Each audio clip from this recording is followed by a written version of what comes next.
Καλησπέρα σε όλους. Σας ευχαριστούμε πάρα πολύ για την παρουσία σας και σας ευχαριστώ πολύ και για την ανταπόκριση στο ερωτηματολόγιο το οποίο σας είχα απευθύνει. Ανταποκριθήκατε αρκετοί.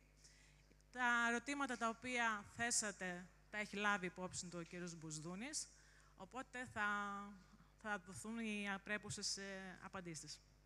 Να ευχαριστήσω τον Διευθυντή Δευτεροβάθμιας Εκπαίδευσης, τον κύριο Καπανιάρη, για την πρωτοβουλία να διοργανωθεί αυτή η υπερμορφωτική συνάντηση και κυρίως να ευχαριστήσω τον κύριο Μπουσδούνη, τον Διευθυντή Ειδικής Αγωγής και Ενταξιακής Εκπαίδευσης, που ξαναεπισκέφτεται πάλι τα Τρίκαλά μας στη συνέχεια της εκδήλωσης που είχαμε κάνει με την πρωτοβάθμια εκπαίδευση Τρικάλων τον Ιούνιο. Μας το είχε υποσχεθεί και τηρεί τις υποσχέσεις του. Τον ευχαριστώ πάρα πολύ. Ευχαριστώ πολύ τον κύριο Τερκάλη για την παρουσία του εδώ, τον Διευθυντή της Πρωτοβάθμιας Εκπαίδευσης, τους συναδέλφους μου, τον κύριο Θεοχάρη και τον κύριο Αζέλη, τον προϊστάμενο του Κεδασί Τρικάλων, τον κύριο Σπαθή. Ας αρχίσουμε λοιπόν με ένα χαιρετισμό σύντομο από τον Διευθυντή της Δευτεροβάθμιας Εκπαίδευσης, τον κύριο Καπανιάρη.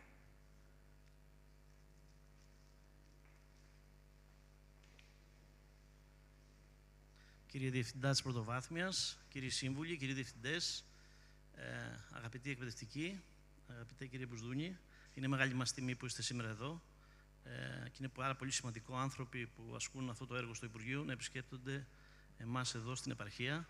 Είναι πολύ χρήσιμο, έχω ακούσει τα καλύτερα για σας και για το αντικείμενο το οποίο υποστηρίζετε και αυτό είναι πολύ σημαντικό γιατί υπάρχουν ερωτήματα και ζητήματα που αφορούν την ειδική αγωγή. Νομίζω πως η σημερινή ημερίδα κάνει focus στην ειδική αγωγή που τόσο το έχει ανάγκη και μας ενδιαφέρει και εμάς όλο αυτό. Εμείς, σαν δευτεροβάθμια εκπαίδευση, έχουμε δρομολογήσει κάποιες δράσεις οι οποίες αφορούν και την ειδική αγωγή, όπως η Σχολή Γονέων, η οποία φέτος θα πάει στην τρίτη της χρονιά με μεγάλη επιτυχία και σκεφτόμαστε να γίνει και βιωματική. Ένα πρόγραμμα το οποίο λέγεται Ενδοσχολική Βίη και Σχολική Διαμεσολάβηση, ένα μικρό πρόγραμμα blended με εργαστήρια, με διαζώσεις εξ αποστάσεως κτλ. Φέτος είναι η φάση της εφαρμογής στα σχολεία. Οπότε φιλοδοξούμε και αυτό να συμβάλλει στην επίλυση και διαχείριση συγκρούσεων, όπως και τα εργαστήρια εποπτείας για τους συμβούλους σχολικής ζωής που γίνεται με το Πανεπιστήμιο Θεσσαλίας, το τμήμα ειδικής αγωγής, την κυρία Ρούση. Έχουμε δύο σχολεία τα οποία δουλεύουν πάρα πολύ ικανοποιητικά. Άνθρωποι οι οποίοι έχουν όρεξη και μεράκι για αυτό το πράγμα, συν τα σχολεία γενικής παιδείας, όπου δίνουν καθημερινή μάχη οι εκπαιδευτικοί μας. Προσπαθούμε να έχουμε την καλύτερη διαχείριση του προσωπικού, αλλά νομίζω η παρουσία σας σήμερα θα είναι πολύ σημαντική, διότι είστε η πηγή των πραγμάτων και εκπρόσωπος του Υπουργείου που έχετε ασχοληθεί και έχετε γνώση αυτού του αντικειμένου και νομίζω ότι οι εκπαιδευτικοί, οι διευθυντές θα μπορούν να κάνουν ένα αγώνιμο διάλογο μαζί σας. Εμείς θα συνεχίσουμε αυτόν τον δρόμο και στη συνεργασία με την πρωτοβάθμια εκπαίδευση και με τους συμβούλους, τους οποίους ευχαριστώ. Ευχαριστώ και τον προϊστάμενο του ΚΕΣΥ που είναι μαζί μας, την κυρία Παπανδρέου, τον κύριο Θεοχάρη, την κυρία Ζέλη, η κυρία Καραγιάννη λείπει γιατί έχει κάποιο έκτακτο γεγονός. Σας ευχαριστούμε θερμά που είστε μαζί μας.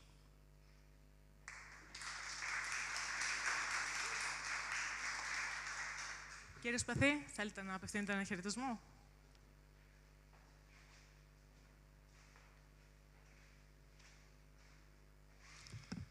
Καλημέρα και από μένα. Να σας καλωσορίσω και εγώ στη σημερινή επιμορφωτική συνάντηση.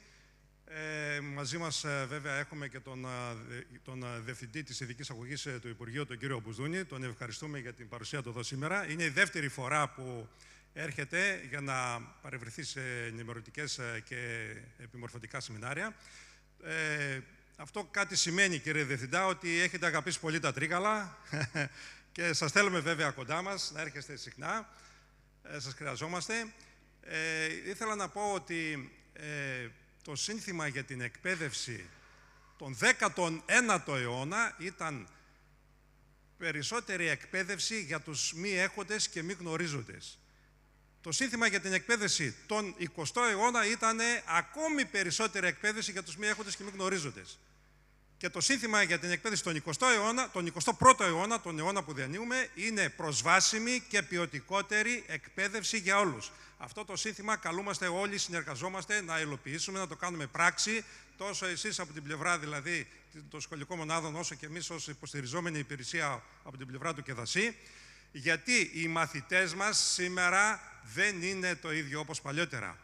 μέσα σε μια τάξη των 25 μαθητών, πιθανόν να βρούμε 5 μαθητές που έχουν διαταραχές, ψυχικές διαταραχές, 6 μαθητές που είναι σε συνθήκες φτώχειας και ένας μαθητής που υφίσταται κακοποίηση.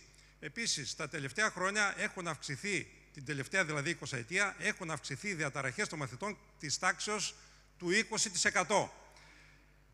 Και σήμερα οι μαθητές μας είναι περισσότερο μεμονωμένοι και καταπιεσμένοι, περισσότερο οργισμένοι και απίθαρχοι, περισσότερο επιθετικοί και παρορμητικοί. Κατά συνέπεια, οι σχολικές μονάδες, οι εκπαιδευτικοί και εμείς ως ΚΕΔΑΣΗ καλούμαστε όλοι να αναπτύξουμε και να καλλιεργήσουμε τα συναισθήματα των μαθητών, αλλά και τις κοινωνικές δεξιότητές τους. Επιπλέον δηλαδή δουλειά για τις σχολικές μονάδες και για τους εκπαιδευτικούς. Και συμπερασματικά θα ήθελα να πω ότι ως εκπαιδευτικοί θα πρέπει να εμπλέκουμε τους μαθητές σε διεργασίες μάθησης, να σκεφτόμαστε πάνω στο έργο μας συστηματικά και τεκμηριωμένα και οπωσδήποτε αυτό που κάνουμε να το υποστηρίζουμε τεκμηριωμένα. Σας ευχαριστώ πολύ.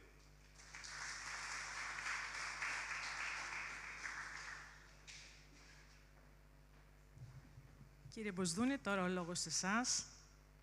Ευχαριστούμε πολύ πάλι για την παρουσία σας εδώ και κρεμόμαστε από τα χείλη σας. Έτσι.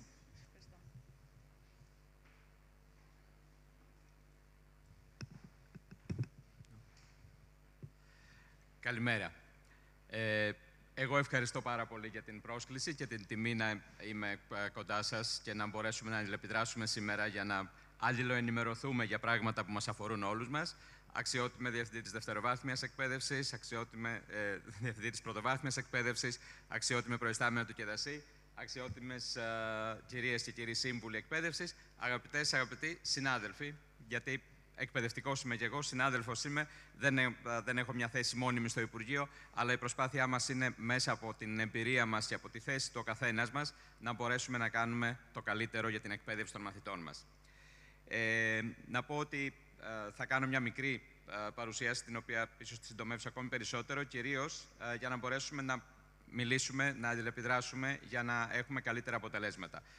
Μου έχει δώσει η κυρία Παπανδρέου το ερωτηματολόγιο, μάλλον τα ερωτήματα που έχετε θέσει εσείς που θα θέλατε σήμερα απαντήσεις, οπότε είναι στην παρουσίαση και ακριβώς θα ήθελα να εστιάσουμε περισσότερο σε αυτά. Το θέμα δεν είναι να έρθω εγώ ή όποιος εγώ από το Υπουργείο και να σας πω ή να σας λέμε συνέχεια κάποια πράγματα. Είναι πάρα πολύ βασικό και σημαντικό και γι' αυτό βρίσκομαι, όπως υπόθηκε, για δεύτερη φορά στα Τρίκαλα και σε άλλες περιοχές. Πολύ πιθανό σε σύντομο διάστημα να είμαι σε άλλη πόλη της Θεσσαλίας ξανά. Ακριβώς γιατί ο σκοπός μου είναι να μπορέσω αυτά που θα πάρω εγώ από εσάς και για την δική μου διεύθυνση, τι μπορεί να κάνει η δική μου διεύθυνση, αλλά και όσα δεν ανήκουν στη δική μου διεύθυνση, να τα μεταφέρω στο Υπουργείο, στις άλλες διευθύνσεις, αλλά και στην πολιτική ηγεσία, γιατί είναι πάρα πολύ σημαντικό να σχεδιάζουμε πράγματα που θα έχουν ανταπόκριση και ανταπόδοση στην δική σας καθημερινότητα, γιατί έτσι θα είναι καλή η καθημερινότητα των μαθητών μας στα σχολεία. Το γνωρίζετε πολύ καλύτερα από μένα, υπόθηκε και πριν, ότι σήμερα η πολυμορφία των τάξεων και η ανομοιογένεια του μαθητικού πληθυσμού καθιστούν πια επιτακτική την ανάγκη για τη μεταξέλιξη του σχολείου μας σε ένα σχολείο συμπεριληπτικό, ενταξιακό, ενιαίο. Πολλές φορές χρησιμοποιούμε διαφορετικούς όρους, αλλά όλοι θέλουμε να κάνουμε το ίδιο πράγμα. Μέσα στις προσπάθειες, στο σχεδιασμό που προβλέπουμε στο Υπουργείο, είναι να ξεκαθαρίσουμε ακόμη και τους όρους, ώστε να μιλάμε όλοι για το ίδιο πράγμα και όχι να χανόμαστε στη μετάφραση. Ο σκοπός είναι όλα τα παιδιά να απολαμβάνουν το αγαθό της εκπαίδευσης. Και γι' αυτό βασική αρχή, την οποία ενστερνιζόμαστε στο Υπουργείο Παιδείας, είναι ότι όλα όσα θα σχεδιάζονται στην εκπαίδευση, όχι ντε και καλά πράγματα που θα σχεδιάζονται για αυτό που έχουμε συνηθίσει να λέμε ειδική εκπαίδευση, αλλά όλα όσα θα σχεδιάζονται στην εκπαίδευση θα πρέπει από την αρχή, από το σχεδιασμό τους, να λαμβάνουν υπόψη τους πραγματικά τις αρχές της ενταξιακής και συμπεριληπτικής εκπαίδευσης. Ο ορισμός στην ενταξιακή εκπαίδευση περιλαμβάνεται στο νόμο 4823. Είναι η προσέγγιση που συνεκτιμά τις ανάγκες της ετερογένειας του μαθητικού πληθυσμού και την άρση των φραγμών στη μάθηση. Αυτή η άρση των φραγμών στη μάθηση επίσης είναι ένας όρος που σηκώνει μεγάλη συζήτηση. Πολλές φορές, ειδικά στο παρελθόν, θεωρούσαμε ότι για όλα αυτά ο μαθητής ή η αναπηρία του μαθητή, για να είμαστε πιο συγκεκριμένοι. Το θέμα δεν είναι ότι φταίει μόνο η αναπηρία του μαθητή. Ο μαθητής έχει την αναπηρία του, έχει τη δυσκολία του, αλλά θα πρέπει με αυτή την αναπηρία, με αυτή τη δυσκολία, να μπορέσουμε, είμαστε υποχρεωμένοι μάλλον, να κάνουμε όλες τις άλλες προσαρμογές και να μπορέσει να εκπαιδευτεί και ο μαθητής με τις δυσκολίες του, αλλά και τις δυνατότητές του. Θα πρέπει να αλλάξουμε λίγο την οπτική μας συνολικά, να μην εστιάζουμε στις δυσκολίες, αλλά να εστιάζουμε στις δυνατότητες. Εκείνο που θέλω να διευκρινίσουμε, τα τελευταία χρόνια ευτυχώς το έχουμε αποδεχτεί περισσότεροι, είναι ότι ενταξιακή συμπεριληπτική εκπαίδευση δεν ταυτίζεται με αυτό που έχουμε συνηθίσει να λέμε ειδική εκπαίδευση. Δεν αφορά δηλαδή μόνο τους μαθητές με αναπηρία ή και ειδικές εκπαιδευτικές ανάγκες, αλλά αφορά όλους τους μαθητές με οποιοδήποτε χαρακτηριστικό πιθανό τους διαφοροποιεί, είτε είναι πρόσφυγες, Ρωμά, μετανάστες, παιδιά με αυξημένο κίνδυνο για αναπτυξιακές μαθησιακές δυσκολίες, παιδιά με σε κακές κοινωνικο-οικονομικές συνθήκες. Για να μπορέσουμε να κάνουμε πράξη όμως, για να πετύχουμε το όραμα της συμπερίληψης, πρέπει να είμαστε έτοιμοι να εφαρμόσουμε κάποια πολύ συγκεκριμένα πράγματα. Και πρώτα απ' όλα η επιμόρφωση. Επιμόρφωση και ενημέρωση του συνόλου των ανθρώπων που ασχολούμαστε με την εκπαίδευση. Των εκπαιδευτικών στα σχολεία, των υποστηρικτικών δομών, των στελεχών της εκπαίδευσης και εμάς, ακόμη των ανθρώπων που είμαστε στο Υπουργείο και σχεδιάζουμε να μπορέσουμε να έχουμε πια όλα τα σύγχρονα δεδομένα. Και εδώ να πω ότι ένα θέμα της επιμόρφωσης είναι η σωστή στοχευμένη επιμόρφωση που θα αφορά το σύνολο των εκπαιδευτικών και όχι μια ξεχωριστή επιμόρφωση. Τη μια μέρα κάνουμε επιμόρφωση στους ανθρώπους των τμήματων ένταξης, άλλη μέρα στους ανθρώπους της παράλληλης στήριξης, άλλη μέρα στους εκπαιδευτικούς των γενικών τάξεων. Με αυτόν τον τρόπο δεν πετυχαίνουμε αυτό που θέλουμε για να καταφέρουμε τη συμπερίληψη, τη συνεργασία όλων των ανθρώπινων πόρων. Από τη στιγμή που έχουμε μέσα στα τμήματά μας εκπαιδευτικό γενικής εκπαίδευσης, εκπαιδευτικό τμήματος ένταξης, εκπαιδευτικό παράλληλης στήριξης, κοινωνικό λειτουργό μέσω των ΕΔΗ ή ψυχολόγο μέσω των ΕΔΗ, συναδέλφους από τα ΚΕΔΑΣΥ, θα πρέπει κάποια στιγμή και η επιμόρφωση να είναι κοινή, να έχει κοινό ακροατήριο όλους αυτούς τους ανθρώπους που καλούνται, ο καθένας από τη δική του μεριά και από τη δική του επιστημονική ιδιότητα, να συνεργαστεί. Άρα λοιπόν τα τμήματα που θα θέλουμε να φτιάξουμε για να επιμορφώσουμε θα πρέπει να είναι κοινά και όχι διαφορετικά. Από εκεί και μετά όμως πραγματικά θα πρέπει να κοιτάξουμε στοχευμένα τι ανάγκες έχουμε μέσα στην τάξη. Σε κάθε σχολείο πιθανόν των 25 συναδέλφων θα υπάρχουν 5 συνάδελφοι οι οποίοι γνωρίζουν τι είναι ο αυτισμός, γνωρίζουν πράγματα για την ειδική εκπαίδευση, οπότε από μια επιμόρφωση θα περιμένουν το κάτι παραπάνω, το πώς ας πούμε θα δομήσουν ένα εξατομικευμένο πρόγραμμα. Στον ίδιο σύλλογο διδασκόντων όμως μπορεί να έχουμε και 5 συναδέλφους οι οποίοι δεν παρακολούθησαν ποτέ ή δεν έχουν έρθει ποτέ σε ένα επιμορφωτικό πρόγραμμα για το τι είναι ο αυτισμός, τι είναι η συμπερίληψη και όλα τα υπόλοιπα. Άρα εκεί πρέπει να ξεκινήσουμε από το μηδέν, από την αρχή. Αν οργανώσουμε μια οριζόντια επιμόρφωση με ίδια θέματα, τότε πιθανόν αυτόν που θέλει το κάτι παραπάνω να μην τον καλύψουμε, αλλά και αυτόν που έχει περισσότερες ανάγκες πρώτα να ενημερωθεί κατάλληλα. Αν εμείς πάμε και του μιλήσουμε κατευθείαν για το τρίτο στάδιο που είναι το εξατομικευμένο πρόγραμμα, θα έχει χάσει όλο το προηγούμενο, άρα δεν θα μπορεί να καταλάβει τι είναι αυτό το εξατομικευμένο πρόγραμμα. Να πω εδώ ότι με την τελευταία τροποποίηση της νομοθεσίας το καλοκαίρι, που έχει αλλάξει ο τρόπος με τον οποίο το ΙΕΠ, το Ινστιτούτο Εκπαιδευτικής Πολιτικής, θα προσφέρει επιμορφωτικά προγράμματα, θα είναι στο πλαίσιο αυτό, της στοχευμένης επιμόρφωσης. Θα δουλεύει και το ΙΕΠ με τον ίδιο τρόπο περίπου που δουλεύει τώρα το ΕΚΔΑ, το Εθνικό Κέντρο Δημόσιας Διοίκησης, άρα θα μπορεί στοχευμένα και σε μικρότερες ομάδες εκπαιδευτικών ή ανθρώπων που προτείνουν ένα πρόγραμμα για επιμόρφωση να μπορέσουν να επιμορφωθούν σε αυτό ακριβώς που θα αφορά το δικό τους πλαίσιο, τη δική τους ανάγκη. Εκτός από την επιμόρφωση, χρειαζόμαστε να υποστηρίξουμε τις δομές που υποστηρίζουν τη συμπεριληπτική εκπαίδευση, τα ΚΕΔΑΣΥ, τους συμβούλους εκπαίδευσης, την έγκαιρη παρέμβαση, την πρώιμη παρέμβαση, όπως έχουμε συνηθίσει να λέμε, παιδιά του νηπιαγωγείου. Πρέπει να ξεκινήσουμε και να χτίσουμε πάνω σε αυτά, γιατί μόνο έτσι θα μπορέσουμε να έχουμε καλύτερα αποτελέσματα και για το δημοτικό και για το γυμνάσιο και για το λύκειο. Αν παραμείνουμε στο να ανακαλύπτουμε για πρώτη φορά ότι ένα παιδί έχει ανάγκη υποστήριξης όταν το παιδί πια φοιτά στη Δευτέρα Γυμνασίου, έχουμε χάσει ένα πολύ μεγάλο δρόμο που θα μπορούσαμε να το υποστηρίξουμε. Και η εμπειρία έχει δείξει ότι η πλειοψηφία των παιδιών, όταν υποστηριχτούν σωστά στις αρχές της σχολικής τους ζωής, τότε θα έχουν και πολύ καλύτερη συνέχεια και εκπαιδευτική πορεία.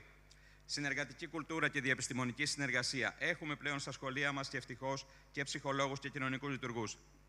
Είμαι ο πρώτος που θα πω ότι δεν τους έχουμε στο βαθμό που θα έπρεπε να τους έχουμε από θέμα το πώς ακριβώς διαχειριζόμαστε όταν έχουμε μόνο μία ΕΔΗ για 5 σχολεία. Θα πρέπει να το δούμε και το βλέπουμε να είναι όχι με βάση τον αριθμό των σχολείων, αλλά με βάση τον αριθμό των μαθητών.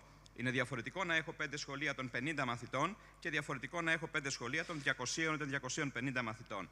Απλά εδώ λίγο να δούμε ότι η διεπιστημονική συνεργασία από μόνη της δεν μπορεί να μας δώσει τα αποτελέσματα που θα θέλαμε. Δηλαδή το να πάρω τον καλύτερο ψυχολόγο, να τον βάλω δίπλα στον καλύτερο κοινωνικό λειτουργό και δίπλα στον καλύτερο εκπαιδευτικό και απλά να προσθέσω τις γνώσεις αυτών των 3 ανθρώπων, δεν θα μπορέσω να έχω τα καλά αποτελέσματα. Θα πρέπει όλοι, ο καθένας, να βάλει τις δικές του επιστημονικές γνώσεις, αλλά μόνο μέσα από τη συνεργασία και να βγει το κοινό συμπέρασμα για τον μαθητή και όχι άλλο συμπέρασμα από τον ψυχολόγο, άλλο από τον κοινωνικό λειτουργό, άλλο από τον εκπαιδευτικό.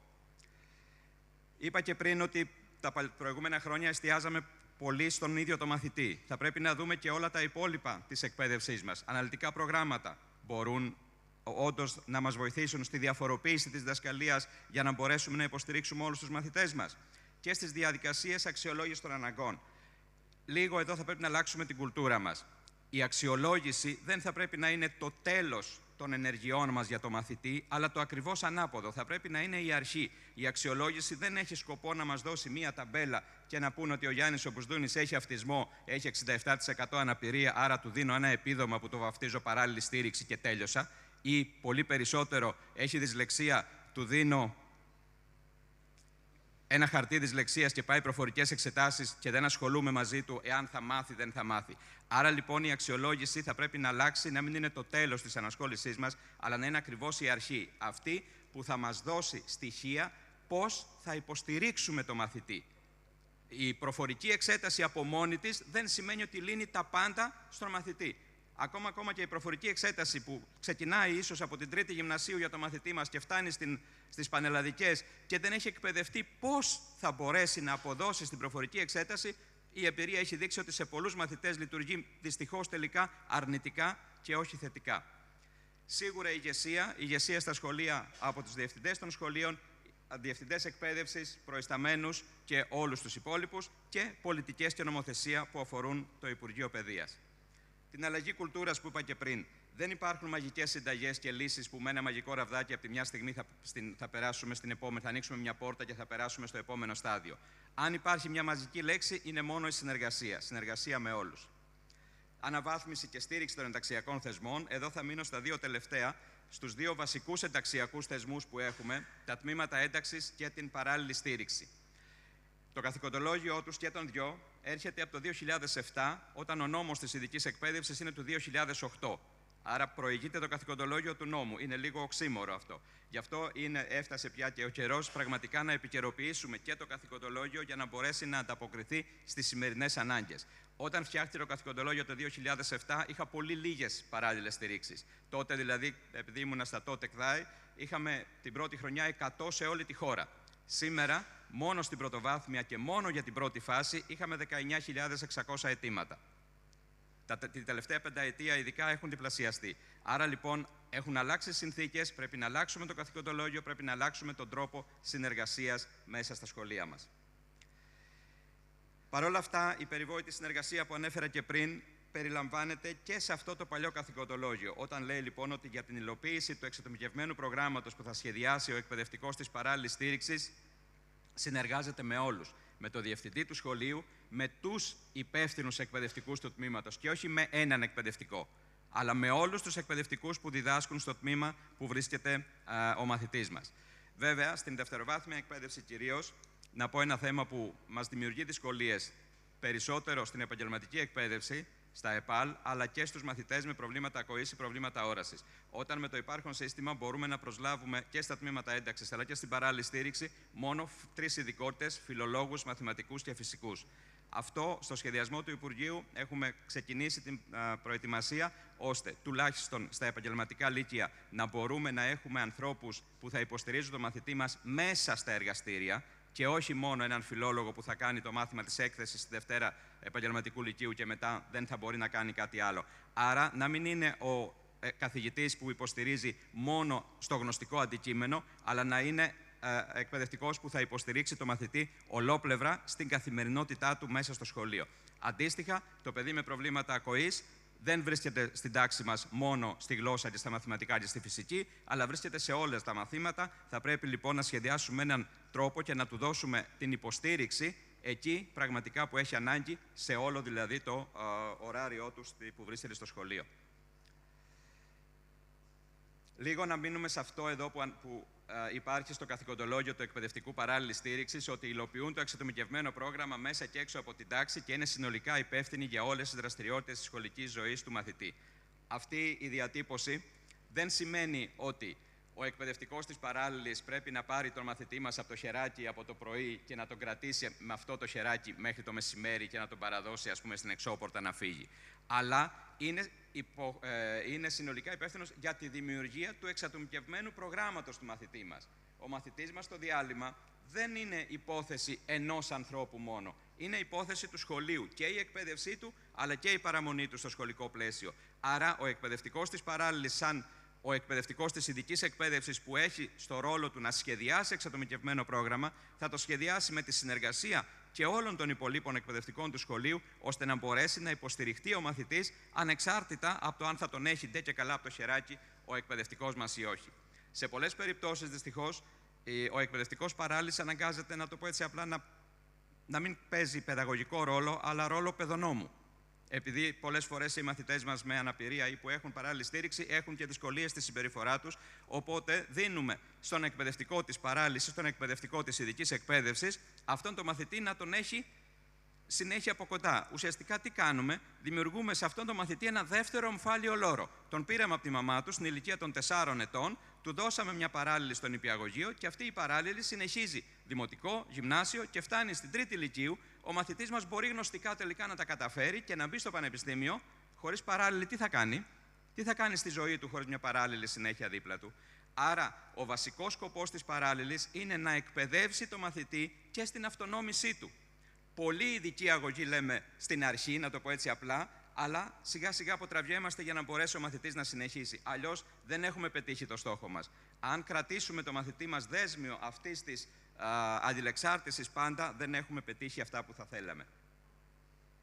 Οπότε τα προχωράω λίγο πιο γρήγορα αυτά. Πολλές φορές όντως υπάρχει ανάγκη αυτή η υποστήριξη να είναι στην αρχή εστιασμένη και να είναι εξατομικευμένη. Αλλά δεν σημαίνει ότι επειδή θα το ξεκινήσω το Σεπτέμβριο έτσι, θα το κρατήσω μέχρι τον Μάιο-Ιούνιο να είναι ντε και καλά πάντα εξατομικευμένη. Τις πρώτες μέρες παρουσίας του παιδιού σε καινούριο πλαίσιο, σε καινούριο περιβάλλον, είτε αυτό είναι πρώτη δημοτικού, είτε πρώτη γυμνασίου, είτε πρώτη λυκείου, γιατί πολλές φορές θεωρούμε τα παιδιά τα 15χρονα ότι επειδή φεύγουν από το γυμνάσιο και πάνε στο λύκειο είναι πια όρημα και δεν χρειάζονται υποστήριξη ή οτιδήποτε άλλο. Ένα πρόγραμμα που θα τους βοηθήσει στη μετάβασή τους από το γυμνάσιο στο λύκειο δεν θα ήταν καθόλου κακό για το σύνολο των παιδιών μας και όχι μόνο για τα παιδιά με αναπηρία. Ο εκπαιδευτικός της παράλληλης στήριξης και ο εκπαιδευτικός της γενικής εκπαίδευσης συνεργάζονται. Τι σημαίνει αυτό πρακτικά? Ότι ο εκπαιδευτικός της γενικής εκπαίδευσης και της παράλληλης στήριξης, της ειδικής δηλαδή και του τμήματος ένταξης, όχι μόνο της παράλληλης, συνεργάζονται στο σχεδιασμό και στον προγραμματισμό της διδασκαλίας, αλλά και στην εφαρμογή των διαφοροποιημένων παρεμβάσεων. Φτιάχνουν δηλαδή αυτό που είπαμε εξατομικευμένο πρόγραμμα με στόχους από την αρχή για το μαθητή. Σε αυτό το εξατομικευμένο, επειδή κυρίως στη δευτεροβάθμια, έχουμε ένα θέμα που φτάνει και φαίνεται και στις ερωτήσεις που έχετε καταθέσει, στο κομμάτι των εξετάσεων. Αυτό δεν πρέπει να το αντιμετωπίσουμε στις 5 Μαΐου που θα ξεκινήσουν οι εξετάσεις. Είναι καλό να το έχουμε συζητήσει και να το έχουμε σχεδιάσει από τις 5 Οκτωβρίου που θα ξεκινήσει η υποστήριξη του Γιαννάκη μέσα στην τάξη από τον εκπαιδευτικό του τμήματος ένταξης στον εκπαιδευτικό της παράλληλης στήριξης. Εκεί θα έχουμε από τότε σχεδιάσει πώς θα γίνεται η αξιολόγηση των μαθητών. Έχει ανάγκη να του φτιάξω διαφορετικά τη διατύπωση των ερωτήσεων? Θα το ξέρω από πριν και δεν θα ψάχνω την τελευταία στιγμή, παραμονή δηλαδή του διαγωνίσματος, τι θα πρέπει να κάνω. Έχει ανάγκη και αν μπορώ να του δώσω λίγο διαφορετικό την διατύπωση των θεμάτων, θα μπορούσα αυτή τη διαφορετική διατύπωση να την χρησιμοποιήσω σε όλη την τάξη. Γιατί ουσιαστικά διαφοροποίηση δεν είναι μόνο για έναν μαθητή, είναι για όλη την τάξη. Θα μπορούσα λοιπόν, αντί να έχω ένα ερώτημα με με πλάγιο λόγο ή με πολλές υποενότητες μέσα στην ίδια πρόταση που θα δυσκολέψουν το μαθητή μου να φτιάξω 3 μικρότερα ερωτήματα που θα συνθέσουν όμως το συνολικό ερώτημα. Με αυτόν τον τρόπο πιστεύω ότι θα βοηθούσα το σύνολο των μαθητών και όχι μόνο τους μαθητές με αναπηρία και ειδικές εκπαιδευτικές ανάγκες. 2 πράγματα πάλι που θα ήθελα να πω, επειδή τα χρησιμοποιούμε, την διαφοροποίηση της διδασκαλίας και το εξατομικευμένο πρόγραμμα. Δεν ταυτίζονται. Είναι άλλο πράγμα η διαφοροποίηση, άλλο πράγμα το εξατομικευμένο. Η διαφοροποίηση αφορά το σύνολο των μαθητών μου μέσα στην τάξη. Αν θέλω, ας πούμε, για παράδειγμα, στην ιστορία της πρώτης γυμνασίου να κάνω διαφοροποίηση στο κεφάλαιο του απικισμού, θα φτιάξω έναν ενοιολογικό χάρτη ή με τους πλαγιόρτουλους που ξέρω ότι τους χρησιμοποιείτε πάρα πολύ σωστά στα σχολεία μας και θα απευθύνομαι σε όλους τους μαθητές. Αντί να διαβάσουν δηλαδή τις 2,5-3 σελίδες πόσες έχει το βιβλίο, να διαβάσουν αυτό που εγώ θα τους πω. Με αυτόν τον τρόπο έχω υποστηρίξει και το Γιαννάκη που έχει δυσλεξία. Και είναι πολύ προτιμότερο να κάνω αυτό παρά να πάω απόλυτα εξατομικευμένα και να πω στο Γιαννάκη: Γιαννάκη, εσύ επειδή έχεις δυσλεξία, δεν θέλω να διαβάσεις 3 σελίδες, θα διαβάσεις μόνο τα φύλλα τα οποία μετακόμισαν από την Ελλάδα σε άλλες περιοχές. Εκεί, θεωρητικά, και πιστεύω κιόλας ότι τον βοηθάω. Ναι, τον βοηθάω, αλλά αυτόματα τον έχω απομονώσει από την υπόλοιπη τάξη. Είναι προτιμότερο λοιπόν ό,τι αλλαγές κάνω να τις κάνω για το σύνολο της τάξης, όπου μπορεί να γίνει αυτό και όχι ατομικά για το Γιαννάκη. Βέβαια, εδώ να πούμε, επειδή η επόμενη διαφάνεια μιλάει και για τα τμήματα ένταξης, που οι εκπαιδευτικοί τους επίσης, με βάση την τελευταία νομοθεσία, προσφέρουν υποστήριξη εντός της τάξης. Σε περιπτώσεις όμως που υπάρχει ανάγκη για υποστήριξη εκτός της τάξης, ναι, θα πάρω έξω από την τάξη το μαθητή. Αν έχω ένα στόχο, την ψυχοκοινωνική ένταξη του παιδιού μου στην τάξη, προφανώς αυτό πρέπει να το κάνω εντός του τμήματος. Ή την ιστορία που είπα προηγουμένως, μπορώ να την κάνω συνδιδασκαλία μέσα στο τμήμα. Αν όμως ο μαθητής μου είναι Δευτέρα Γυμνασίου και στα μαθηματικά δεν γνωρίζει ακόμη προπαίδεια, προφανώς αυτό θέλει εξατομίκευση. Αυτό θέλει να τον πάρω από την τάξη και να του κάνω ένα στοχευμένο πρόγραμμα για να μάθει προπαίδεια, αλλά ο σκοπός δεν είναι να τον πάρω και να τον κρατήσω μόνιμα εκτός της τάξης. Όταν μπορέσω να του δώσω αυτά που πρέπει να μάθει, να επιστρέψει στην τάξη και με τη δική μου βοήθεια και τη βοήθεια του εκπαιδευτικού της γενικής εκπαίδευσης, όπως έχουμε συνηθίσει, να μπορέσει να συνεχίσει. Λίγο εδώ να πω, επειδή πολλά πράγματα λέμε ότι δεν το γράφει ακριβώς στην νομοθεσία, άρα δεν μπορώ να το κάνω. Υπάρχει μια νομοθεσία που είναι πάνω και από τις εγκυκλίους. Είναι νόμος του κράτους η κύρωση της Σύμβασης για τα Δικαιώματα των Ατόμων με Αναπηρία. Είναι του 2012, λέει ξεκάθαρα ότι τα κράτη, και το έχουμε υπογράψει και ως κράτος και εμείς, λαμβάνουν όλα τα απαιτούμενα μέτρα προκειμένου να διασφαλίζουν την πλήρη απόλαυση από τα παιδιά με αναπηρίες όλων των ανθρωπίνων δικαιωμάτων και των ελευθεριών. Και η εκπαίδευση είναι ένα πρωτεύον δικαίωμά τους. Σε όλες τις ενέργειες, λέει, που αφορούν τα παιδιά με αναπηρίες, το συμφέρον του παιδιού είναι πρωταρχικός στόχος. Άρα, όταν λέω ότι δεν γράφει εδώ ο νόμος ότι εγώ μπορώ να του φτιάξω, αντί να του δώσω το ερώτημα, να του το κάνω με τη μορφή σωστού λάθους, άρα δεν το κάνω. Δεν γράφει και το ανάποδο. Το συμφέρον του παιδιού όμως είναι αυτό. Άρα θα πρέπει να το δούμε. Επίσης, στην ίδια σύμβαση μιλάει για τις εύλογες προσαρμογές. Είμαστε υποχρεωμένοι να παρέχουμε εύλογες προσαρμογές στο σχολείο για τους μαθητές με αναπηρία, αλλά και σαν κοινωνία γενικότερα για όλα τα άτομα με αναπηρία. Η εύλογη προσαρμογή υπάρχει και στο σχολείο και στον εργασιακό βίο όλων των ανθρώπων. Οπότε, με τις εύλογες προσαρμογές είναι αυτές οι αλλαγές που υποχρεούμαστε να κάνουμε στο περιβάλλον για να βοηθήσουμε το παιδί. Και όχι να περιμένουμε ντε και καλά πότε θα γιατρευτεί το παιδί από την αναπηρία του. Δεν θα γιατρευτεί από την αναπηρία του, θα μπορέσει όμως να δουλέψει με την αναπηρία του και να μπορέσει να συνεχίσει. Σε αυτό το πλαίσιο, λοιπόν, έχω πάρει κάποια αποσπάσματα εδώ από την εγκύκλιο που βγαίνει κάθε χρόνο για τη διαδικασία των πανελλαδικών εξετάσεων. Οι πανελλαδικές εξετάσεις είναι ένας θεσμός που είναι πάνω από τις ενδοσχολικές εξετάσεις. Εκεί, λοιπόν, ακριβώς επειδή είναι ένας πολύ διαφορετικός και ιδιαίτερος θεσμός οι πανελλαδικές εξετάσεις, έχει βγει η σχετική εγκύκλιος που μιλάει για το πώς υποστηρίζουμε την ώρα των εξετάσεων τους μαθητές με αναπηρία.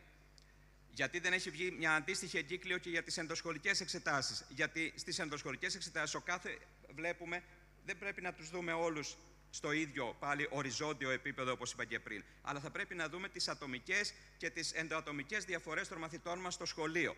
Πάλι το να βγάλουμε μια εγκύκλιο από το Υπουργείο και να λέμε ότι στις ενδοσχολικές εξετάσεις θα κάνετε αποκλειστικά αυτό και εκείνο, δεν θα βοηθήσει πάλι την καθημερινότητα των σχολείων. Θα πρέπει τα ίδια τα σχολεία, οι ίδιοι οι συνάδελφοι στο σχολείο, να μπορέσετε να κάνετε με την ευελιξία της νομοθεσίας αυτά πραγματικά που μπορείτε.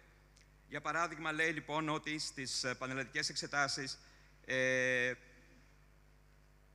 πρέπει να αντιμετωπίζονται οι μαθητές με τέτοιο τρόπο ώστε να είναι σε καλή ψυχολογική κατάσταση και να αποδώσουν σύμφωνα με τις γνώσεις και τις ικανότητές τους.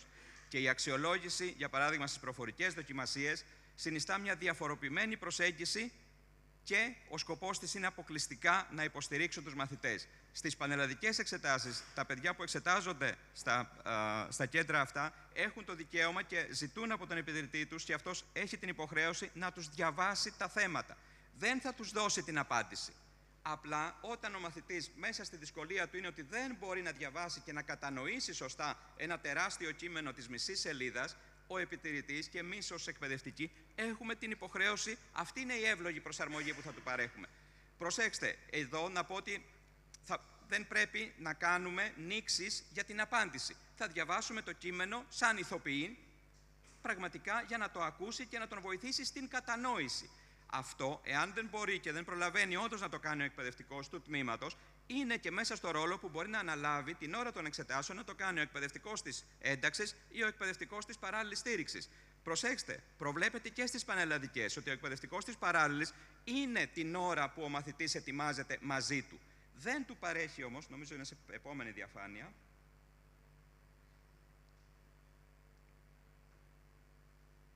εδώ. Οι εκπαιδευτικοί της παράλληλης στήριξης βρίσκονται μέσα την ώρα των εξετάσεων και δεν παρεμβαίνουν για να δώσουν εξήγηση στο μαθητή, δεν τον βοηθούν δηλαδή με λεκτικές να του δώσουν την απάντηση, αλλά μπορούν να τον βοηθήσουν ίσως με κάποια πράγματα που οι ίδιοι έχουν συνηθίσει στη διάρκεια της χρονιάς να συνεργάζονται μαζί του για να τον κάνουν εκείνη την ώρα να νιώσει οικία. Να μην νιώσει ότι είναι σε ένα ψυχρό περιβάλλον όπου δεν έχω τίποτα εδώ. Το παιδί με αυτισμό κυρίως, όταν βγει από τη ρουτίνα του, ακόμη και αν έχει μέσα στο κεφάλι του όλο το βιβλίο, το πιθανότερο είναι ότι δεν θα μπορεί να ξέρει από πού να ξεκινήσει και πού όχι. Αν όμως στη διάρκεια της χρονιάς με τον συνάδελφο της παράλληλης στήριξης του τμήματος ένταξης έχουν συνηθίσει και ο μαθητής να κρατάει ένα αρκουδάκι στα χέρια του, λέμε, μην νομίζετε επειδή είναι 18 χρονών ότι ο μαθητής με αυτισμό μπορεί να θέλει το αρκουδάκι του και στα 18 και στα 24. Παράδειγμα είναι το αρκουδάκι, μπορεί να είναι οτιδήποτε άλλο, μπορεί να είναι ένα στυλό, ό,τι να είναι αυτό. Αν έχουμε συνηθίσει λοιπόν αυτό να είναι το αντικείμενο αναφοράς του, μην του το στερήσουμε την ώρα των εξετάσεων. Ουσιαστικά, εάν του το στερήσουμε ή αν του στερήσουμε την ώρα των εξετάσεων τον άνθρωπο που έχει μάθει να εμπιστεύεται, και αυτός ο άνθρωπος είναι πολλές φορές η παράλληλη στήριξη ή ένα πρόσωπο αναφοράς γενικότερα στο σχολείο, ουσιαστικά είναι σαν να κάνουμε διάκριση εις βάρος της αναπηρίας του. Άρα, θα πρέπει να δούμε, στο πλαίσιο εννοείται της νομοθεσίας, δεν παρανομούμε όταν επιτρέπουμε αυτό. Θα παρανομούσαμε αν ο εκπαιδευτικός της παράλληλης πήγαινε στο αυτί του και του έλεγε «Ο Κολοκοτρώνης είναι η απάντηση». Αυτό ναι, απαγορεύεται, εννοείται. Αλλά το να του δώσει μια νήξη ή ένα οτιδήποτε που θα μπορούσε να τον βοηθήσει να αισθανθεί καλά, είναι μέσα στα πράγματα που μπορούμε να κάνουμε. Όλα αυτά που έχω εδώ μπορείτε να τα βρείτε και στην εγκύκλιο, όπως είπα, των πανελλαδικών. Άρα, να δούμε λίγο την δεύτερη παράγραφο που λέει: κατά την αξιολόγηση βαθμολόγηση των μαθημάτων των θετικών επιστημών, καταβάλλεται προσπάθεια να αξιολογηθούν οι γνώσεις, η ανάπτυξη του σκεπτικού και της στρατηγικής επίλυσης των προβλημάτων πέρα από τις υπολογιστικές και διαχειριστικές δυσκολίες. Το παιδί με αυτισμό, εάν πρέπει να κάνει μία πρόσθεση με δεκαδικούς, αν έχει δυσαριθμισία ειδικά, υπάρχει πολύ μεγάλος κίνδυνος να βρει το σωστό αποτέλεσμα και να μας βάλει σε λάθος θέση την υποδιαστολή. Αν βάλει την υποδιαστολή σε λάθος θέση, το επόμενο αποτέλεσμά του θα είναι λάθος και θα πάει αλυσίδα μέχρι το τέλος.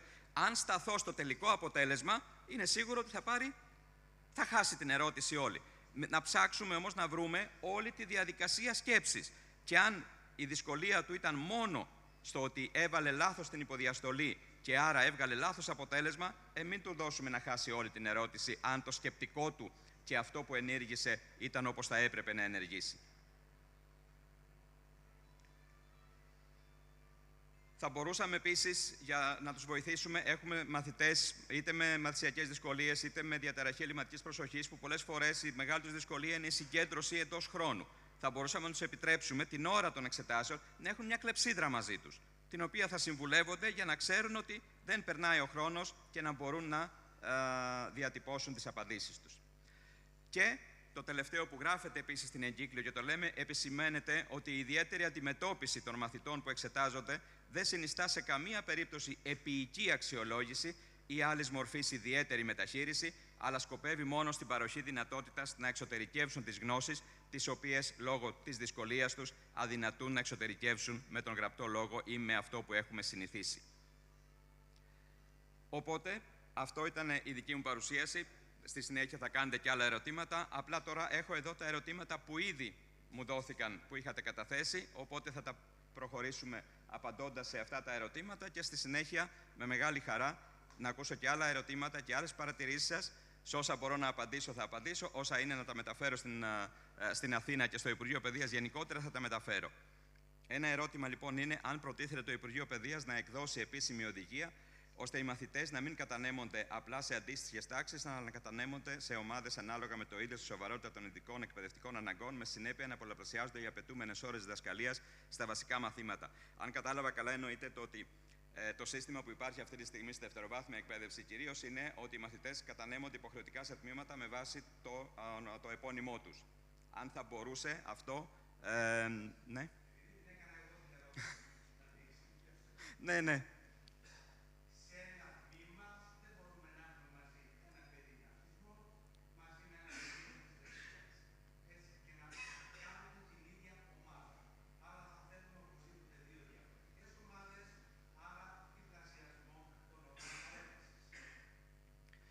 Εδώ σε κάθε περίπτωση να πω ότι για μένα είναι το θέμα της ευελιξίας. Της ευελιξίας και του ίδιου του προγράμματος. Δηλαδή, συμφωνώ σε αυτό ότι είναι καλό να δοθούν και θα δοθούν, ξαναλέω, με την αλλαγή του πλαισίου και του καθηκοντολογίου, της λειτουργίας και των τμήματων ένταξης και της παράλληλης στήριξης. Ο σκοπός μας είναι να κάνουμε όσο το δυνατόν πιο αναλυτικές αυτού του είδους τις οδηγίες. Και επίσης, αυτό που από την πρώτη στιγμή που βρέθηκα στο Υπουργείο, εδώ και 1,5 χρόνο περίπου, ανέφερα, είναι ότι δεν μπορώ να έχω.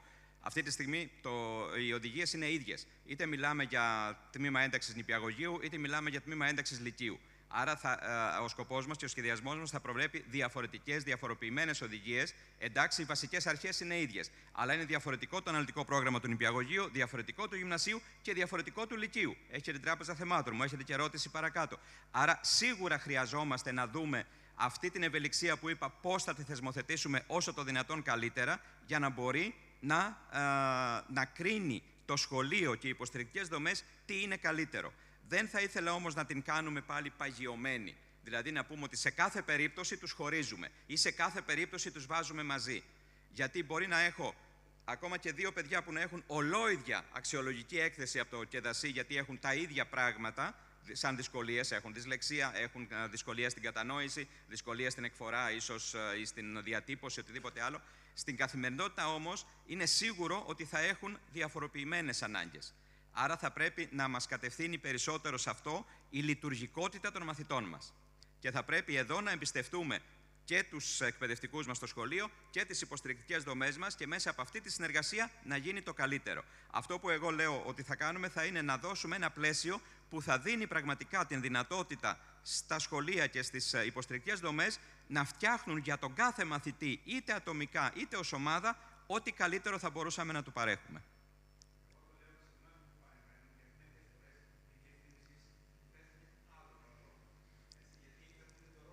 Ναι.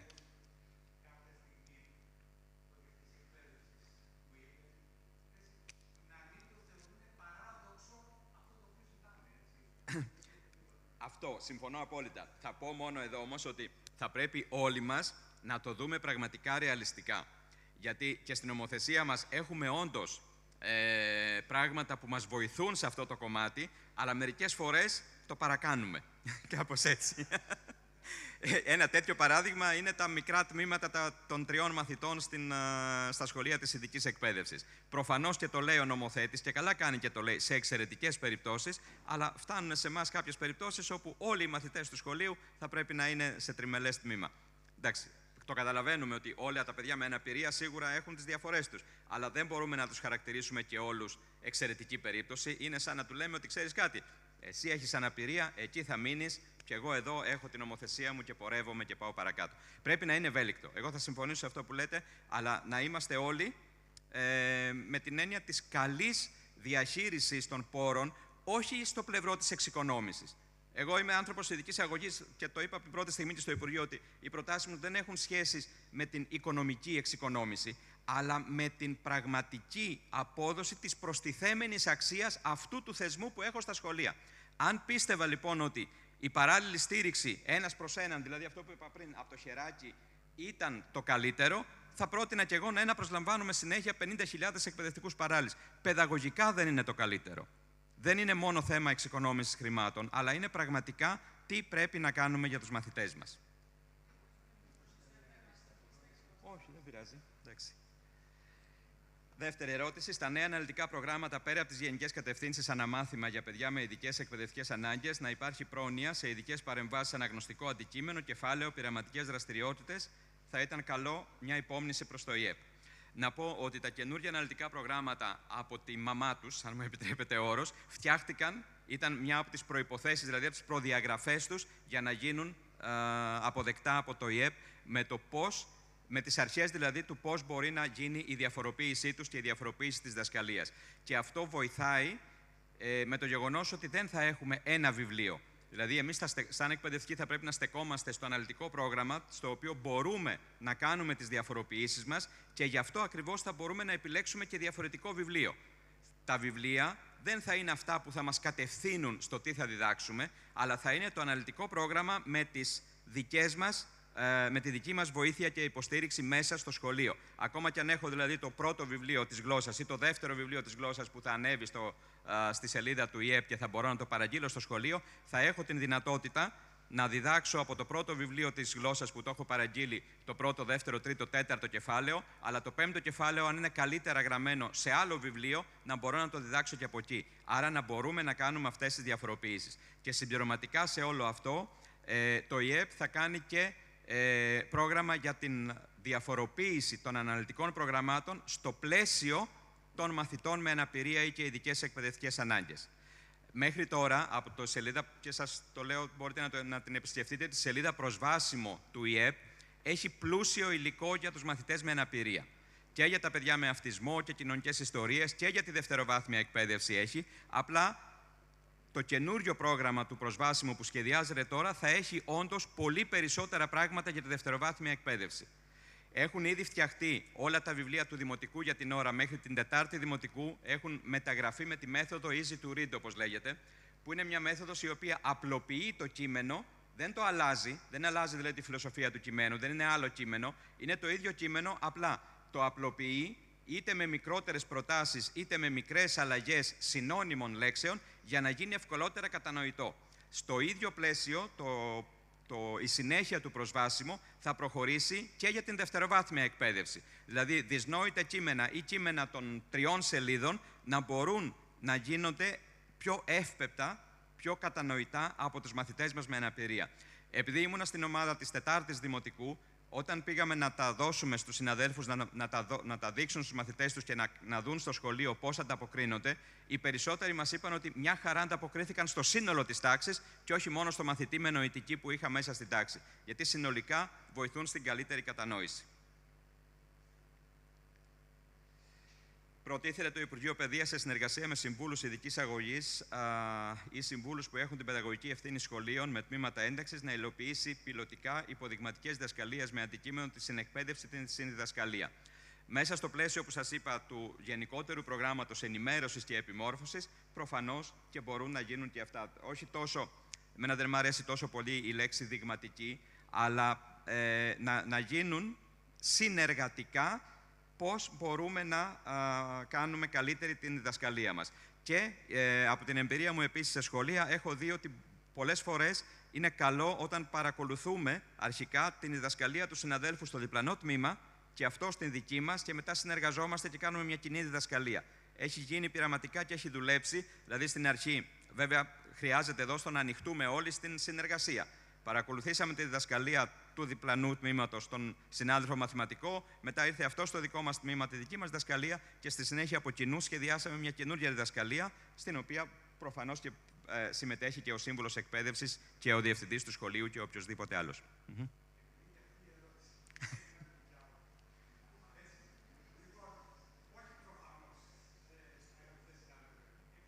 Επιβάλλεται.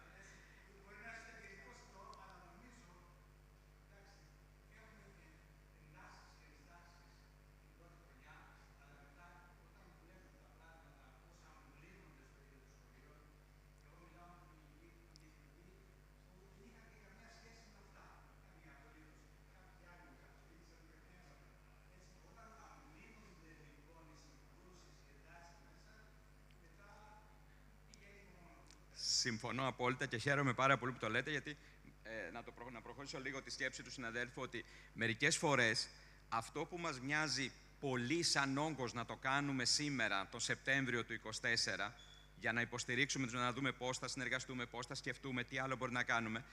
Εάν το κάνουμε σήμερα, θα δούμε ότι την επόμενη σχολική χρονιά δεν θα χρειαστεί να ξανασχεδιάσουμε τα ίδια πράγματα, δεν θα χρειαστεί να σπαταλήσουμε χρόνο.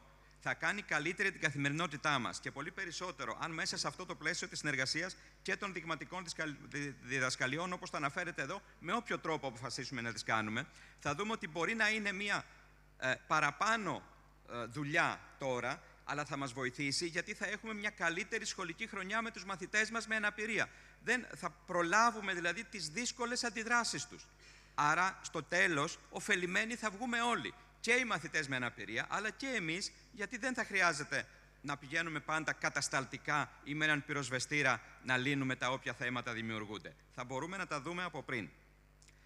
Όταν λείπει εκπαιδευτικός της παράλληλης, τι γίνεται με τα παιδιά που έχουν παράλληλη, πώς υποστηρίζονται στην τάξη.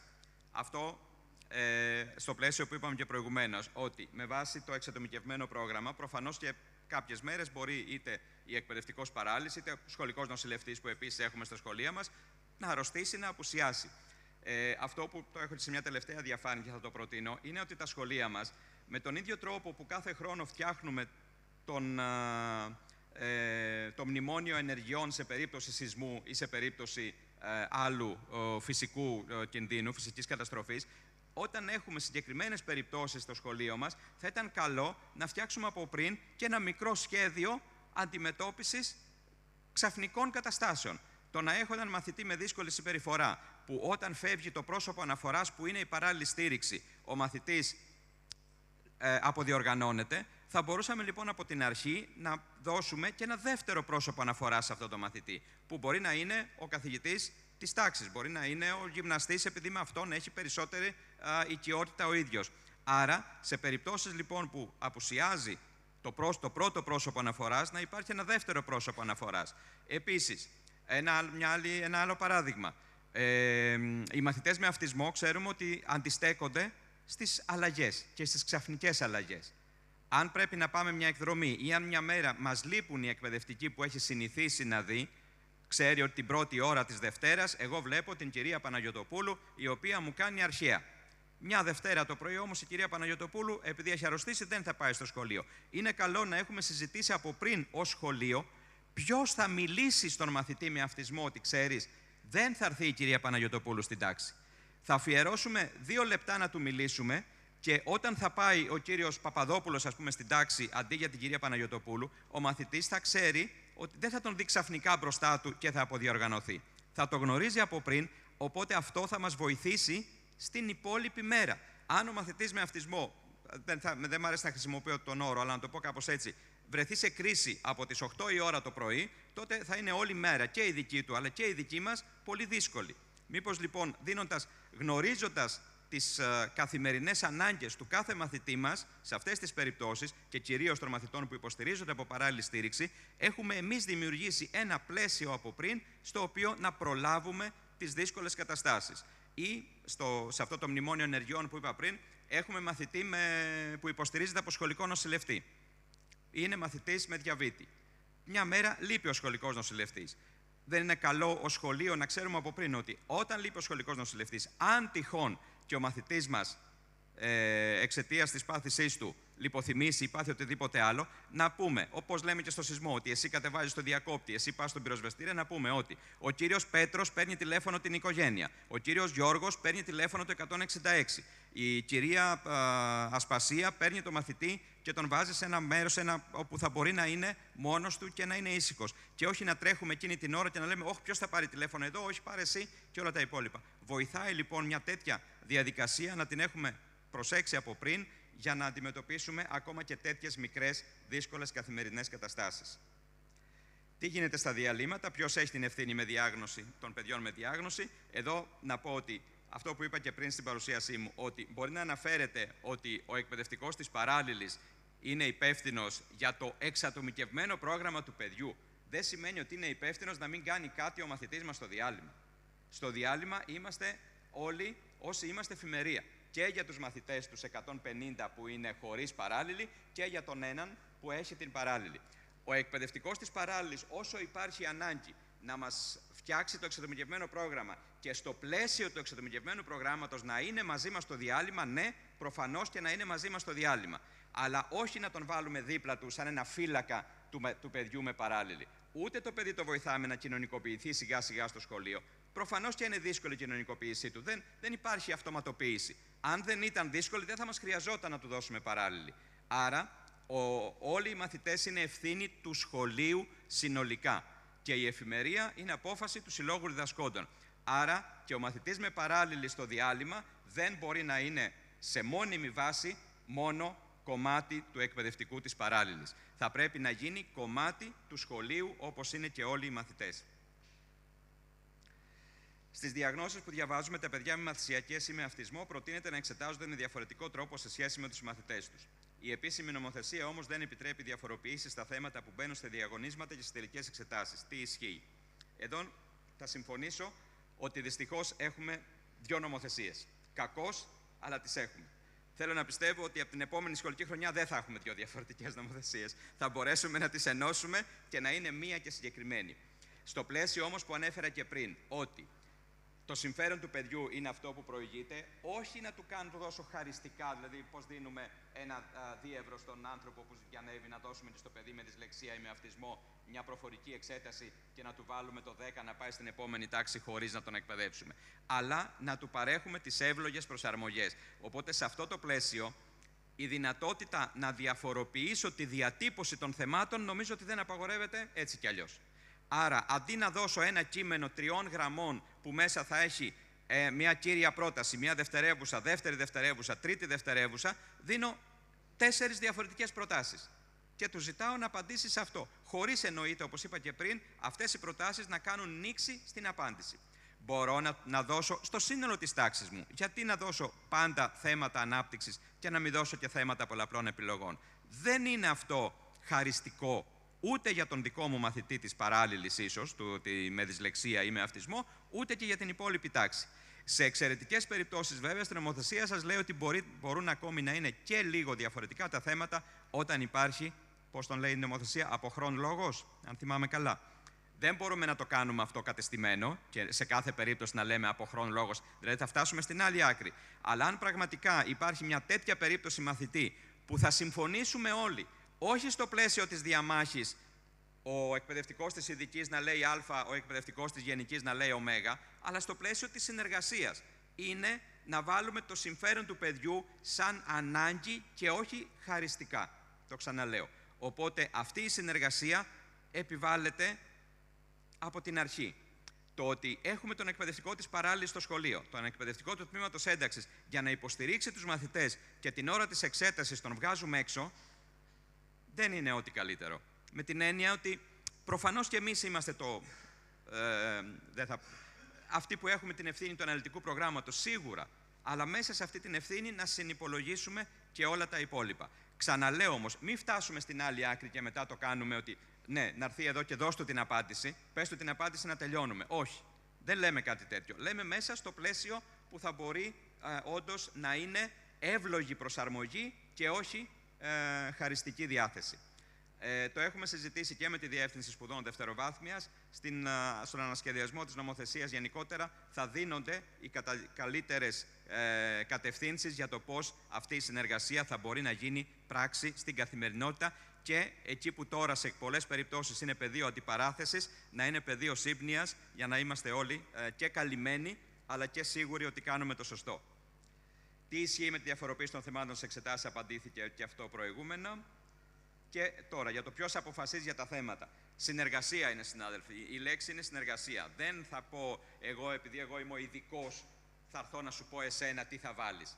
Όμως θα σου δώσω κάποιες σκέψεις, κάποιες προτάσεις, οι οποίες όμως θα είναι τεκμηριωμένες.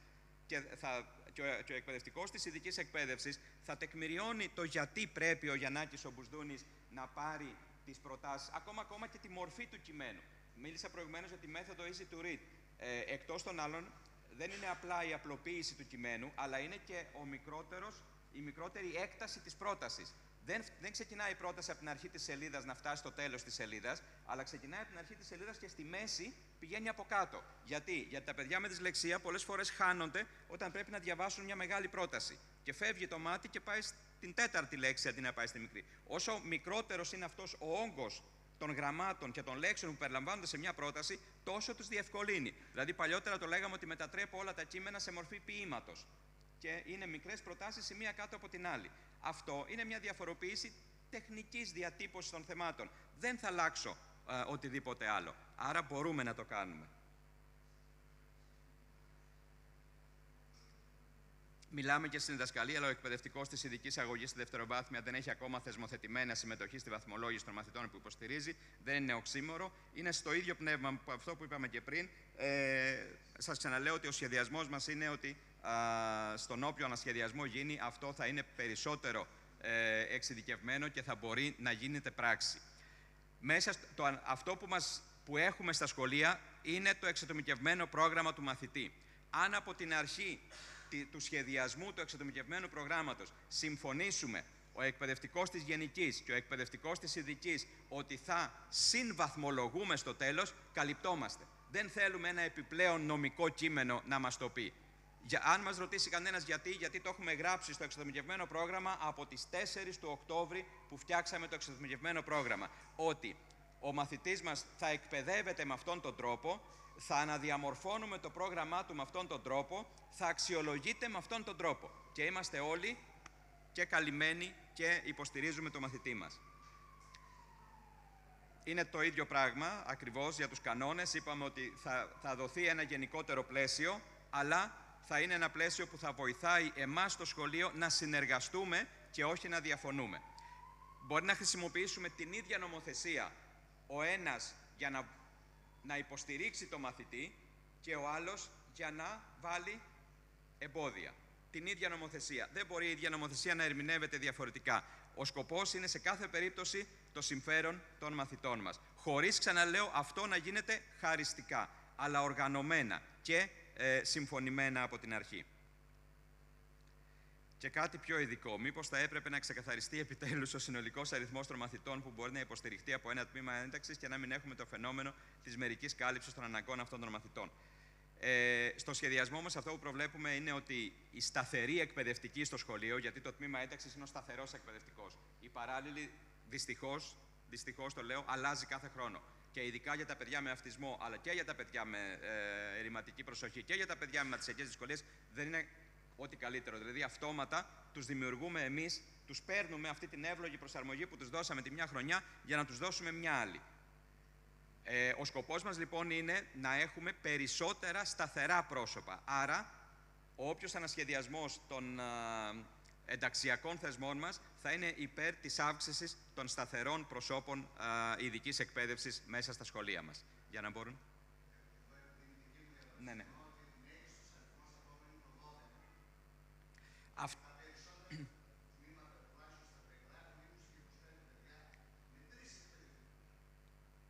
Λοιπόν, ο μέγιστος αριθμός το 12 γράφτηκε το 2008, όταν ήταν ο νόμος.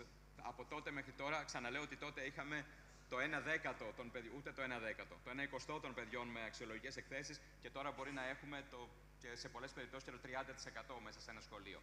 Οπότε είναι στα πράγματα που πρέπει να αλλάξουν.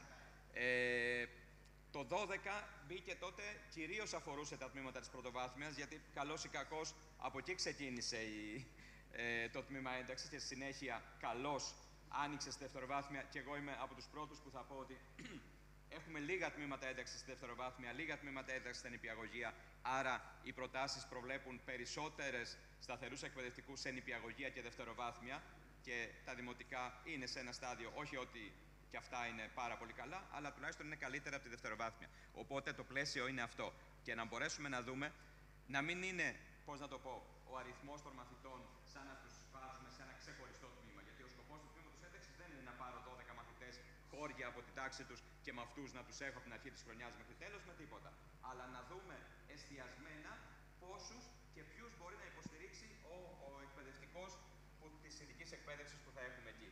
Είτε αυτή η υποστήριξη μπορεί να είναι, όπως είπαμε, εκτός τάξης εξατομικευμένα, είτε μπορεί να είναι εντός της τάξης, είτε σε κάποιες περιπτώσεις μπορεί να είναι μόνο στο σχεδιασμό του προγράμματος, χωρίς να χρειάζεται και η καθημερινή παρέμβαση του εκπαιδευτικού της ειδικής. Τώρα, ναι.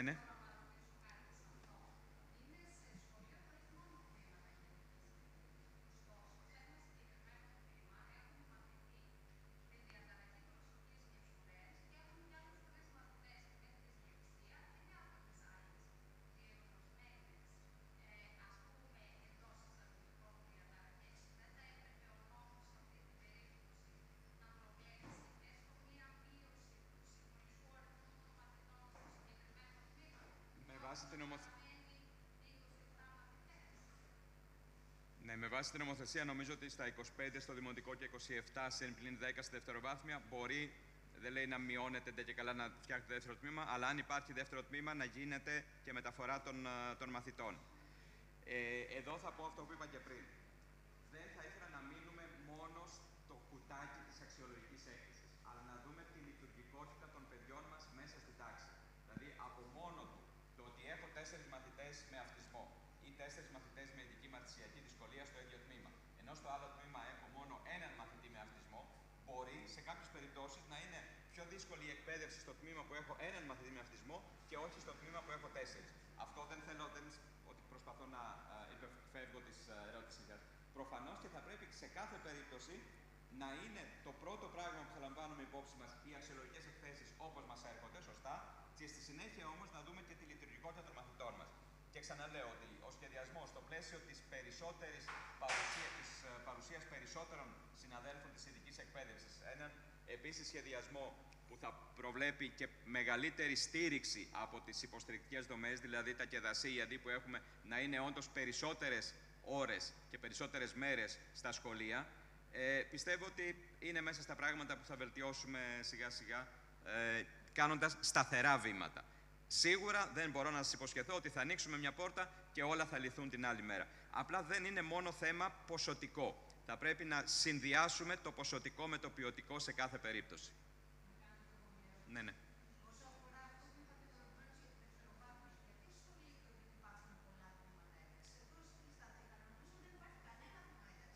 Λοιπόν, όχι, θα σας απαντήσω απόλυτα. Είναι λίγο ένας φαύλος κύκλος. Δηλαδή, εγώ όταν πήγα στο Υπουργείο Παιδείας, ήταν έτοιμα τα τμήματα ένταξης που είχαν ζητηθεί από το 21 ακόμη. Εγώ πήγα το 22 για πρώτη φορά στο Υπουργείο Παιδείας. Σας πληροφορώ ότι δεν είχαμε πολλά αιτήματα για λύκεια, δεν είχαμε πολλά αιτήματα για νηπιαγωγεία. Δηλαδή, δεν είναι μόνο το ότι τα παιδιά μεγαλώσανε και δεν έχουν ανάγκη. Δεν είναι αυτό το σκεπτικό, αλλά ήταν πραγματικά σε σχέση με τα γυμνάσια και σε σχέση με τα δημοτικά, τα αιτήματα που κατατέθηκαν ήταν πολύ λιγότερα. Στα Τρίκαλα. Για Τρίκαλα είχατε. Σας λέω, εγώ όταν πήγα ήταν όλα αυτά έτοιμα, οπότε ο δικός μας σχεδιασμός τώρα όμως είναι να αλλάξει, ξαναλέω, γενικά το πλαίσιο της λειτουργίας. Μέχρι τώρα, για να δημιουργήσεις ένα τμήμα ένταξης, θέλεις τις 3 γνωματεύσεις, θέλεις την σύμφωνη γνώμη του Δήμου, θέλεις 3 πράγματα. Αυτό θα είναι πολύ πιο εύκολο πια. Δεν θα χρειάζονται τόσες γραφειοκρατικές διαδικασίες. Οπότε σε αυτό το πλαίσιο θα μπορούν να απλώσουν σε περισσότερα σχολεία και κυρίως θα πω στα νηπιαγωγεία και στη δευτεροβάθμια που έχουμε όντως λιγότερα. Τώρα, σε σχέση με την Τράπεζα Θεμάτων, που δεν προβλέπεται καμία διαφοροποίηση, αυτό είναι ένα από τα θέματα που το είπα και πριν. Θα συζητήσουμε με το ΙΕΠ ακριβώς για να δούμε τι μπορεί να γίνει και σε ποιο πλαίσιο. Η Τράπεζα Θεμάτων δεν ξεκίνησε από την Διεύθυνση Ειδικής Αγωγής, αλλά και εμείς θα το συζητήσουμε με το ΙΕΠ για να δούμε τι μπορεί να γίνει για ό,τι καλύτερο. Το σίγουρο είναι ότι ούτε οι μαθησιακές καθίσταται αόρατες, ούτε πολύ περισσότερο οι μαθητές μας μετά το δημοτικό ή μετά το γυμνάσιο εξαφανίζονται, αλλά συνεχίζουμε να τους έχουμε στα σχολεία μας. Για τα ειδικά σχολεία, το ΑΔΥΜ να είναι υποχρεωτικό με την έναρξη κάθε σχολικής χρονιάς και όχι κάθε 3 χρόνια και παράλληλα να είναι υποχρεωτική η δήλωση του θεράποντα γιατρού, ψυχίατρου ή νευρολόγου ότι χορηγείται φαρμακευτική αγωγή. Είναι ένα πολύ μεγάλο θέμα, ένα πολύ μεγάλο ερώτημα. Το χειριζόμαστε και με τους νομικούς, γιατί μπαίνουν και θέματα και προσωπικών δεδομένων και οι αποφάσεις των οικογενειών στο πόσο μπορούν και τι πληροφορίες μπορούμε εμείς να πάρουμε. Να σας πω ότι προσωπικά θα συμφωνήσω σίγουρα ότι θα πρέπει το σχολείο, και όχι μόνο της ειδικής αγωγής, απλά εκεί είναι περισσότερο έντονο. Και στη γενική εκπαίδευση έχουμε παιδιά που μπορεί να καλύπτονται από φαρμακευτική αγωγή και θα είναι καλό με κάποιο τρόπο αυτό να μπορούμε να το γνωρίζουμε. Όχι στην έννοια του ότι δεν πήρες το φάρμακό σου, εγώ σε διώχνω από το σχολείο, αλλά στην έννοια του ότι αν ο ψυχίατρος του παιδιού, ο παιδοψυχίατρος του παιδιού, αν οποιοδήποτε άλλος γιατρός έχει συνταγογραφήσει και έχουμε ενημερωθεί ότι αυτό είναι το συμφέρον του παιδιού, σε περιπτώσεις που η οικογένεια με τον ίδιο τρόπο που αρνείται να κάνει μια χειρουργική επέμβαση στο παιδί της, αρνείται να του δώσει και την κατάλληλη θεραπευτική αγωγή, θα μπορούσαμε να το δούμε και σε νομικό επίπεδο που σταματάν τα δικαιώματα της μαμάς και του μπαμπά σε σχέση με την πραγματική ανάγκη που έχει το παιδί. Είναι ένα δύσκολο θέμα όμως, όπως καταλαβαίνετε, αλλά είναι ένα θέμα που το συζητάμε σχεδόν πάντα όποτε μπαίνουμε στη διαδικασία. Και για τα ειδικά σχολεία, αλλά ξαναλέω και για τα σχολεία της γενικής εκπαίδευσης, είναι καλό να γνωρίζουμε όλες τις παραμέτρους που αφορούν την παρουσία του παιδιού στο σχολείο και μέσα σε αυτές είναι σε αρκετές περιπτώσεις μαθητών, όχι σε όλους, αλλά σε κάποιες περιπτώσεις μαθητών είναι απαραίτητο να γνωρίζουμε και τη φαρμακευτική αγωγή για να μπορούμε να ξέρουμε πώς θα συνεργαστούμε. Και στο ίδιο πλαίσιο, αν θυμάμαι καλά, και η επόμενη ερώτηση είναι να μπορούμε να επικοινωνούμε με τους θεράποντες γιατρούς του παιδιού, παίρνοντας από την αρχή μία σύμφωνη γνώμη της οικογένειας. Όπως λέμε ότι όταν πάει στο ΚΕΔΑΣΥ ή όταν πάει στην ΕΔΗ υπογράφει την αίτηση ή το μνημόνιο συνεργασίας με την ΕΔΗ, η οικογένεια και εκεί αναλαμβάνει τις δικές του ευθύνες στο σχολείο, τις δικές της ευθύνες η οικογένεια, το ίδιο μπορεί να γίνει και εδώ, ώστε πραγματικά δεν το κάνουν. Εδώ θα πρέπει να το δούμε πραγματικά στις περιπτώσεις το ποιο είναι το πραγματικό συμφέρον του παιδιού. Είναι αυτό που λέει ο μπαμπάς και η μαμά ή είναι άλλο.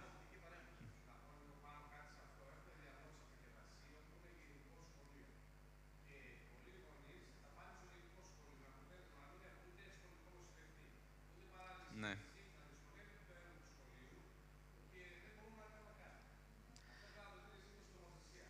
Αυτό είναι το δεύτερο μεγάλο θέμα της νομοθεσίας, γιατί η νομοθεσία μπορεί να λέει ότι είναι υποχρεωτική η αξιολογική έκθεση του ΚΕΔΑΣΥ να ακολουθεί από την οικογένεια. Έρχεται μετά όμως το Σύνταγμα που είναι πάνω από τους νόμους και σου λέει ότι η οικογένεια έχει το δικαίωμα. Εκείνο που σχεδιάζουμε και έχει συζητηθεί και έχει γίνει σε πρώτη φάση αποδεκτό από την πολιτική ηγεσία είναι ξεκάθαρο το πλαίσιο των υποχρεώσεων και των οικογενειών σε συνδυασμό με το πλαίσιο του ιδιώτη βοηθού που έχει δικαίωμα η οικογένεια να βάλει στο σχολείο. Αυτή τη στιγμή το πλαίσιο του ιδιώτη βοηθού είναι έολο. Είναι στον αέρα. Οπότε ο σχεδιασμός θα περιλαμβάνει σίγουρα και αυτό. Ποιες θα είναι οι ευθύνες που θα αναλαμβάνει η οικογένεια στη στιγμή που δεν ακολουθεί την πρόταση, από τη στιγμή που εμπεριστατωμένα η πρόταση του ΚΕΔΑΣΥ, του σχολείου, των 25, να το πω έτσι απλά, ανθρώπων της εκπαίδευσης που έχουν ασχοληθεί με το παιδί, δεν είναι εις βάρος του παιδιού, αλλά είναι αυτό που προτείνουμε ως καλύτερη λύση εκπαίδευσης. Άρα, εφόσον εμείς έχουμε εξασφαλίσει ότι αυτή είναι η καλύτερη λύση εκπαίδευσης για το παιδί, θα πρέπει εκεί αυτό να μην δίνεται μετά εντελώς ελεύθερα στις οικογένειες η απόφαση, αλλά να αναλαμβάνουν πραγματικά τις συγκεκριμένες ευθύνες πώς θα υποστηρίξουν αυτό το πλαίσιο που εμείς προτείνουμε για το παιδί σε κάθε περίπτωση. Και ξαναλέω, το άλλο θέμα θα είναι η θεσμοθέτηση συγκεκριμένου πλαισίου για τον ιδιώτη βοηθό στην τάξη και στο σχολείο. Ναι.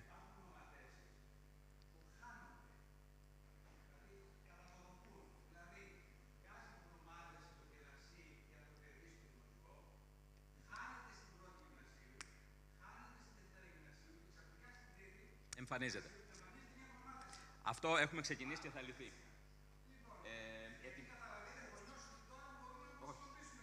Αυτό το έχω βιώσει και ως προϊστάμενος και δασί και σε ειδικό σχολείο που ήμουν και τώρα στην Διεύθυνση Ειδικής Αγωγής. Ετοιμάζεται και έχει ήδη δοθεί, έχει ξεκινήσει, ετοιμάζεται ψηφιακή πλατφόρμα για τα ΚΕΔΑΣΥ, όπου θα ξεκινάει από την αίτηση της οικογένειας και θα καταλήγει στο όταν το παιδί θα αποφυτά και θα φεύγει από την εκπαίδευση. Δηλαδή θα υπάρχει όλος ο φάκελός του με συγκεκριμένες δικλείδες ασφαλείας ποιος μπορεί να έχει πρόσβαση.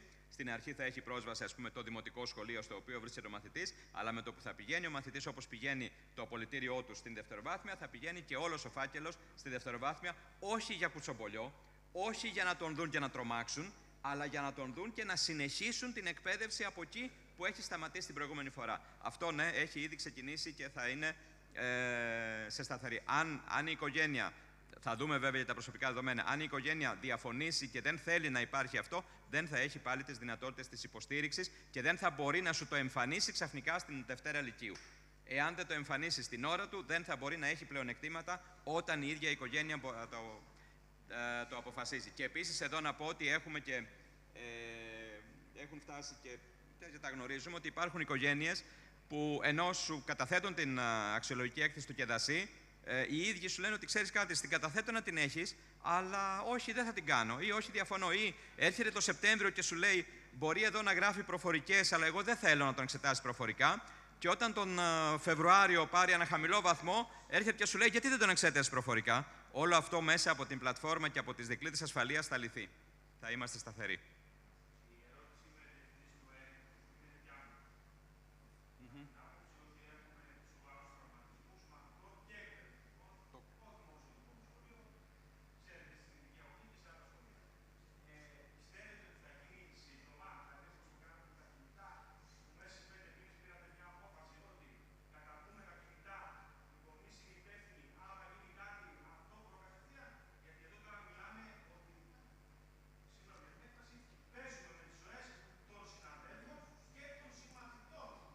Εγώ αυτό που μπορώ να σας πω σαν Διεύθυνση Ειδικής Αγωγής, γιατί δεν είμαι η πολιτική ηγεσία, είναι ότι έχει ήδη κατατεθεί σχέδιο από τις αρχές του καλοκαιριού και τώρα ξεκινάμε να περνάμε στις λεπτομέρειες. Πιστεύω ότι μέσα στη φετινή σχολική χρονιά θα έχουμε αποτελέσματα. Δεν μπορώ να σας βεβαιώσω ότι θα έχουμε, γιατί πραγματικά δεν ξέρω πώς θα συνεχίσουμε. Αλλά είναι όλα αυτά που είπαμε, είναι μέσα στα πράγματα που έχουν ξεκινήσει και έχει τεθεί το βασικό πλαίσιο και τώρα περνάμε στις λεπτομέρειες. Άρα είμαστε σε ένα στάδιο πριν από την θεσμοθέτηση. Κάπως έτσι. Και για την επικοινωνία με τους ανθρώπους, όπως είπαμε πριν. Αν μπορεί η σχολική μονάδα να ζητήσει παραμονή του μαθητή στο σπίτι για μικρό χρονικό διάστημα όταν βρίσκεται σε παρατεταμένη διέγερση, κινδυνεύει η ασφάλεια μαθητών και εκπαιδευτικών. Τυπικά με την νομοθεσία που έχουμε αυτή τη στιγμή, πιθανό να είναι μια ερώτηση πάλι στη συνέχεια, την καταλαβαίνω απόλυτα. Δεν έχουμε ελεύθερα το δικαίωμα, αλλά στο πλαίσιο της συνεργασίας. Εδώ θα πρέπει να το δούμε και θα το δούμε ακριβώς μέσα στο ίδιο πλαίσιο που αναφέραμε και προηγουμένως. Δηλαδή, το σχολείο να μπορεί να συνεργάζεται με όλους τους ανθρώπους που υποστηρίζουν το μαθητή. Και πολύ περισσότερο, τα ειδικά σχολεία να μπορούν άμεσα να συνεργάζονται με τον θεράποντα ιατρό του παιδιού όταν υπάρχει αυτή η ανάγκη. Οπότε αυτό μέσα από τη συνεργασία, όχι μόνο με την οικογένεια, αλλά και με τους άλλους που υποστηρίζουν το μαθητή, θέλω να πιστεύω ότι θα μπορεί να γίνει πολύ πιο εύκολα.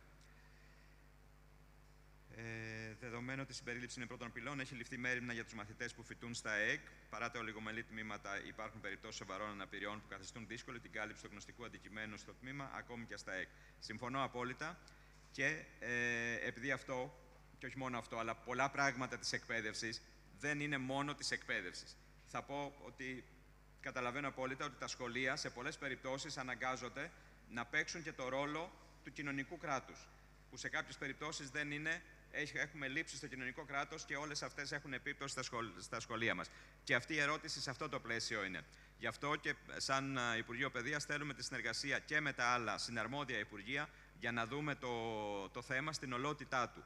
Και με το Υπουργείο Υγείας και με το Υπουργείο Οικογένειας, στο τι πραγματικά μπορούμε να προσφέρουμε στην εκπαίδευση και το τι τελικά είναι εκπαίδευση και όχι απλά, ξέρουμε πολλές φορές πιέσεις, ειδικά στα ΕΚ, από γονείς Τα παιδιά είναι 23, 24, 25, 28 χρονών και πιέζουν να παραμείνει το παιδί γραμμένο στο ΕΚ γιατί δεν έχει που αλλού να πάει. Αυτό το που αλλού να πάει δεν είναι δομή του Υπουργείου Παιδείας, είναι δομή του Υπουργείου Οικογένειας. Άρα, στο όλο πλαίσιο θα πρέπει να βάλουμε στο παιχνίδι και τα άλλα Υπουργεία και τις άλλες δομές που όντως μπορούν να υποστηρίξουν τις οικογένειες, όχι από το εκπαιδευτικό κομμάτι, δεν αρνούμαστε το εκπαιδευτικό κομμάτι προφανώς, αλλά στο κοινωνικό κομμάτι και στο ιατρικό όπου χρειάζεται και όχι σε κάθε περίπτωση.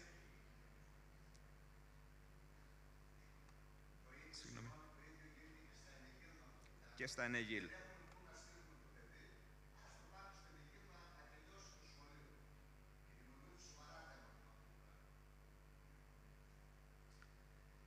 Το καταλαβαίνω απόλυτα. Γι' αυτό και λέω ότι να πω βέβαια ότι τα προηγούμενα χρόνια η συνεργασία των Υπουργείων δεν ήταν και ό,τι ευκολότερο.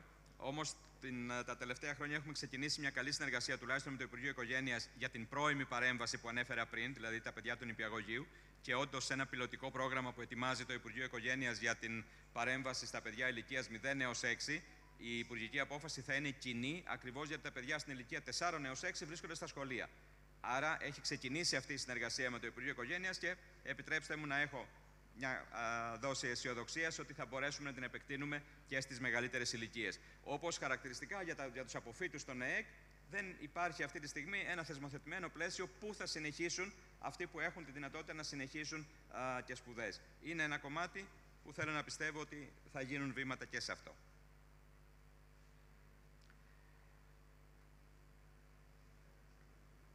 Και τελειώνοντας με τις ερωτήσεις και την παρουσίαση, θα συνεχίσουμε το διάλογο εννοείται. Κάποιες προτάσεις τις είπα και πριν για τις ενέργειες των σχολείων. Ο κανονισμός του σχολείου μας βοηθάει πάρα πολύ, κάθε φορά σε κάθε περίπτωση. Κανόνες της τάξης, ημέρες προσαρμογής και προγράμματα μετάβασης που ανέφερα, μνημόνιο για ενέργειες διαχείρισης μικρών κρίσεων στο σχολείο και την ομάδα διαμεσολάβησης.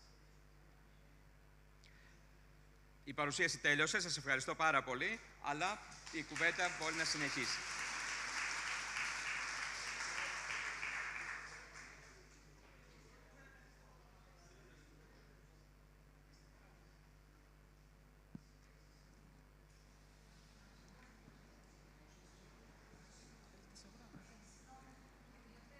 Υπάρχουν άλλα ερωτήματα τα οποία δεν έχουν αποσαφινιστεί.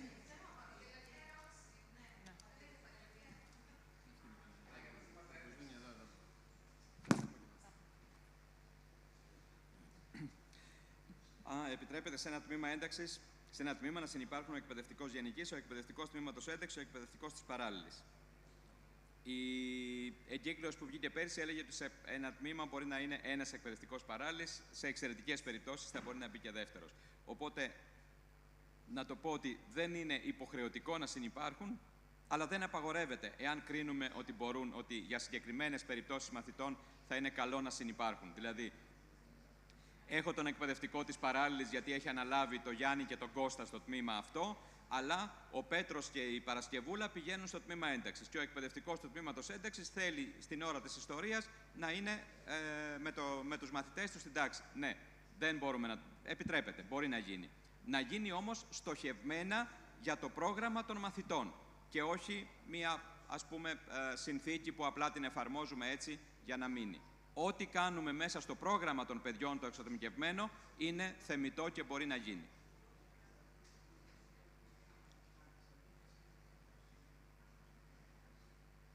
Ναι.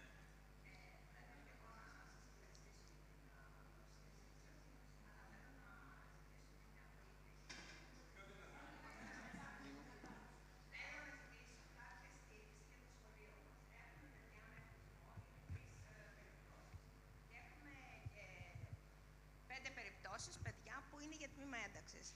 Αλλά δεν υπάρχει καμία βοήθεια στο σχολείο μας. Δηλαδή δεν έχετε. Σε αυτή την περίπτωση. Εννοείται δεν έχετε τμήμα ένταξης και. Δεν έχουμε τμήμα ένταξης γιατί είμαστε λύκειο και δεν έχουμε τμήμα ένταξης. Θεωρώ ότι θα κάνω μία πρόταση τώρα και αν, όπως σας άκουσα, εγκριθούν και για το λύκειο, ίσως αυτό να βοηθήσει. Αλλά τώρα η παρούσα κατάσταση πώς λύνεται. Τώρα στην παρούσα κατάσταση θα μας βοηθήσει το ΚΕΔΑΣΥ με μια προσπάθεια συνεργασίας, στο να δοθούν συγκεκριμένες κατευθύνσεις πώς θα μπορούσατε να ανταποκριθούμε για να βοηθήσουμε τα παιδιά αυτά. Ναι. Γιατί Όντως. Οι μαθητές που αναφέρατε δεν έχουν ούτε παράλληλη στήριξη, δεν έχει τοποθετηθεί. Ένα παιδί έχει παράλληλη στήριξη. Δεν μας έφερε ακόμα τη γνωμάτευση, γιατί ήταν ξανά για επαναξιολόγηση. Οπότε δεν έχω κάνει αίτημα για παράλληλη στήριξη. Προσπαθούμε τώρα να... Εδώ λίγο θα αναλάβουν ρόλο, όπως είπα, το ΚΕΔΑΣΥ και η διεπιστημονική ομάδα του ΚΕΔΑΣΥ, η Σύμβουλη Εκπαίδευσης, στο πώς μέσα με τους πόρους που αυτή τη στιγμή υπάρχουν στο σχολείο, πώς θα μπορούσε να γίνει καλύτερη η καθημερινότητα και αυτών των μαθητών. Να κάνουμε την πρότασή μας για το τμήμα ένταξης, γιατί βλέπω ότι κάθε χρόνο οι περιπτώσεις αυτό μεγαλώνουν. Είναι να ολοκληρωθεί ο δικός μας σχεδιασμός και πιστεύω ότι μετά θα μπορεί να γίνει... Μετά το σχεδιασμό δηλαδή λέτε. Ωραία, ευχαριστώ. Ναι, αίτηση θα δούμε αν αυτό είναι, πρέπει να πάρθει η απόφαση αν θα γίνονται αιτήσεις από το σχολείο ή θα υπάρχει κατευθείαν η δυνατότητα της Διεύθυνσης Εκπαίδευσης με βάση συγκεκριμένο αριθμό μαθητών και γνωματεύσεων που υπάρχουν σε κάθε σχολείο να γίνει κατά κάποιο τρόπο αυτοματοποιημένα με έναν αλγόριθμο. Πώς λέμε ότι τώρα στο δημοτικό για 25 μαθητές φτιάχνω ένα τμήμα, έχω τμήμα, να δούμε ότι για 200 μαθητές στο σχολείο με 20 γνωματεύσεις, αυτόματα ο αλγόριθμος μου βγάζει ότι πρέπει να έχει 1, 2, 3 εκπαιδευτικούς ειδικούς. Ήδη και μέσα σε αυτά τα παιδιά που έχουμε υπάρχουν γονείς που μου έχουν πει έχω γνωμάτευση, δεν τη χρησιμοποιώ αυτή τη στιγμή. Αυτό πάλι πώς εμείς στηρίζουμε το παιδί. Αυτό είναι διαχείριση γενικότερη. Δηλαδή, εκτός από τους εκπαιδευτικούς, όπως είπαμε, ο σχεδιασμός μας θα προβλέπει και την υποστήριξη γενικότερα όλων των σχολείων με θεσμούς όπως είναι τώρα η ΕΔΗ που είναι σε συγκεκριμένα σχολεία. Ότι η ΕΔΗ είναι ένας θεσμός απαραίτητος πια στα σχολεία, το έχουμε καταλάβει όλοι. Θέλουμε να ανοίξει και να μπορούμε να έχουμε μεγαλύτερη υποστήριξη σε μεγαλύτερο αριθμό σχολείων και μαθητών. Άρα κάνουμε υπομονή. Σας κάνουμε ευχαριστώ λίγη πολύ. υπομονή, απλά είμαστε, ναι. Κάποια άλλη ερώτηση? Ναι. Να δώσουμε λίγο το λόγο.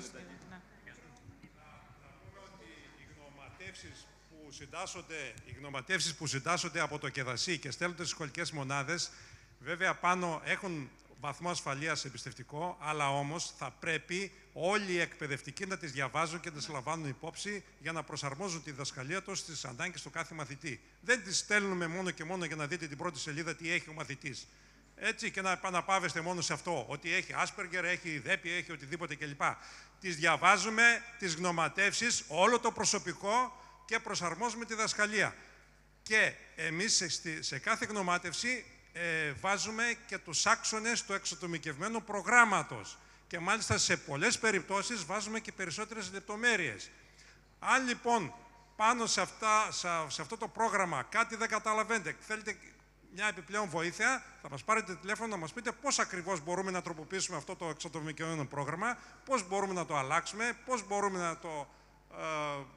να κάνουμε κάποιες αλλαγές και οτιδήποτε άλλο. Αλλά όμως η κάθε γνωμάτευση δεν κλειδώνεται στο σιρτάρι του κάθε μαθητή, του κάθε διευθυντή. Έτσι, τις διαβάζει όλο το προσωπικό. Αυτό να έχετε υπόψη σας. Έτσι, αλλά λέμε ο βαθμός ασφαλείας είναι εμπιστευτικό για να μην πάει στη γειτόνισσα, να μην πάει στην καθαρίστρια, να μην πάει οπουδήποτε έξω από το σχολείο. Αλλά όμως τις διαβάζουμε τις γνωματεύσεις. Ευχαριστώ. Έχω άλλη ερώτηση? Ναι.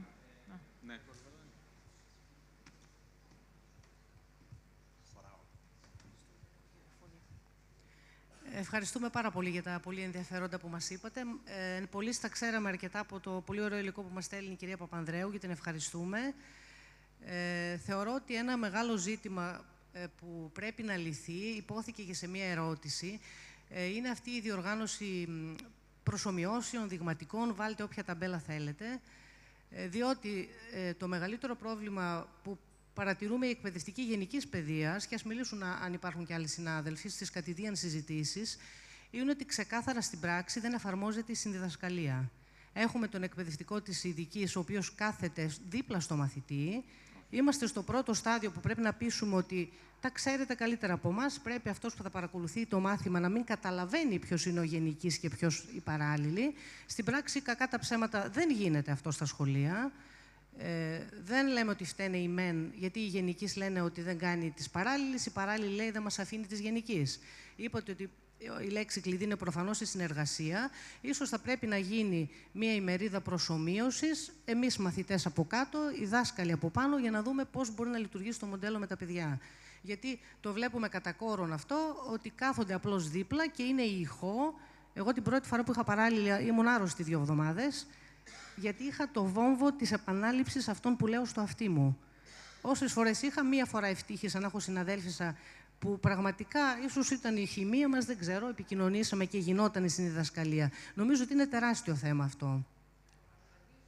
Ναι, ακριβώς αυτό. Ο σκοπός λοιπόν για τις παρουσίες της παράλληλης είναι η συνδιδασκαλία και όχι. Και επειδή έχω παρακολουθήσει τις εισηγήσεις της κυρίας Παπανδρέου, ξέρω ότι έχει πολύ καλά και τα μοντέλα της συνδιδασκαλίας που μπορούμε πάλι να μην είναι και καλά de facto ότι μόνο με αυτόν τον τρόπο μπορούμε να συνεργαστούμε. Είναι πολλά επιστημονικά μοντέλα που έχουν εφαρμοστεί στην πράξη. Έχω παρακολουθήσει την κυρία Παπανδρέου και πραγματικά έχετε δίκιο σε αυτό. Θα πρέπει να θεσμοθετηθεί η υποχρεωτικότητα της συνδιδασκαλίας και όχι το ότι είμαι δίπλα και χαϊδεύω την κυλίτσα ή πιάνω το χεράκι μόνο και τίποτα περισσότερο ή απλά επαναλαμβάνω την ερώτηση του εκπαιδευτικού του τμήματος.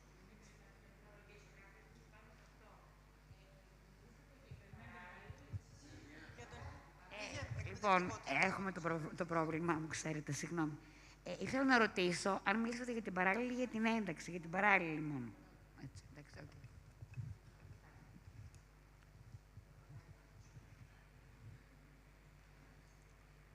Κάποια άλλη ερώτηση?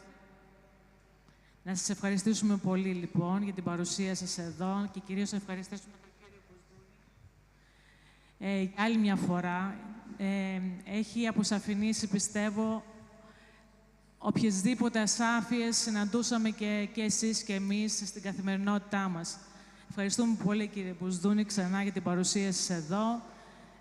Είναι σίγουρο ότι θα σας ξανακαλέσουμε καλά με μια άλλη αφορμή. Θα βρούμε, θα το... Με χαρά. Έτσι. Ευχαριστούμε πολύ.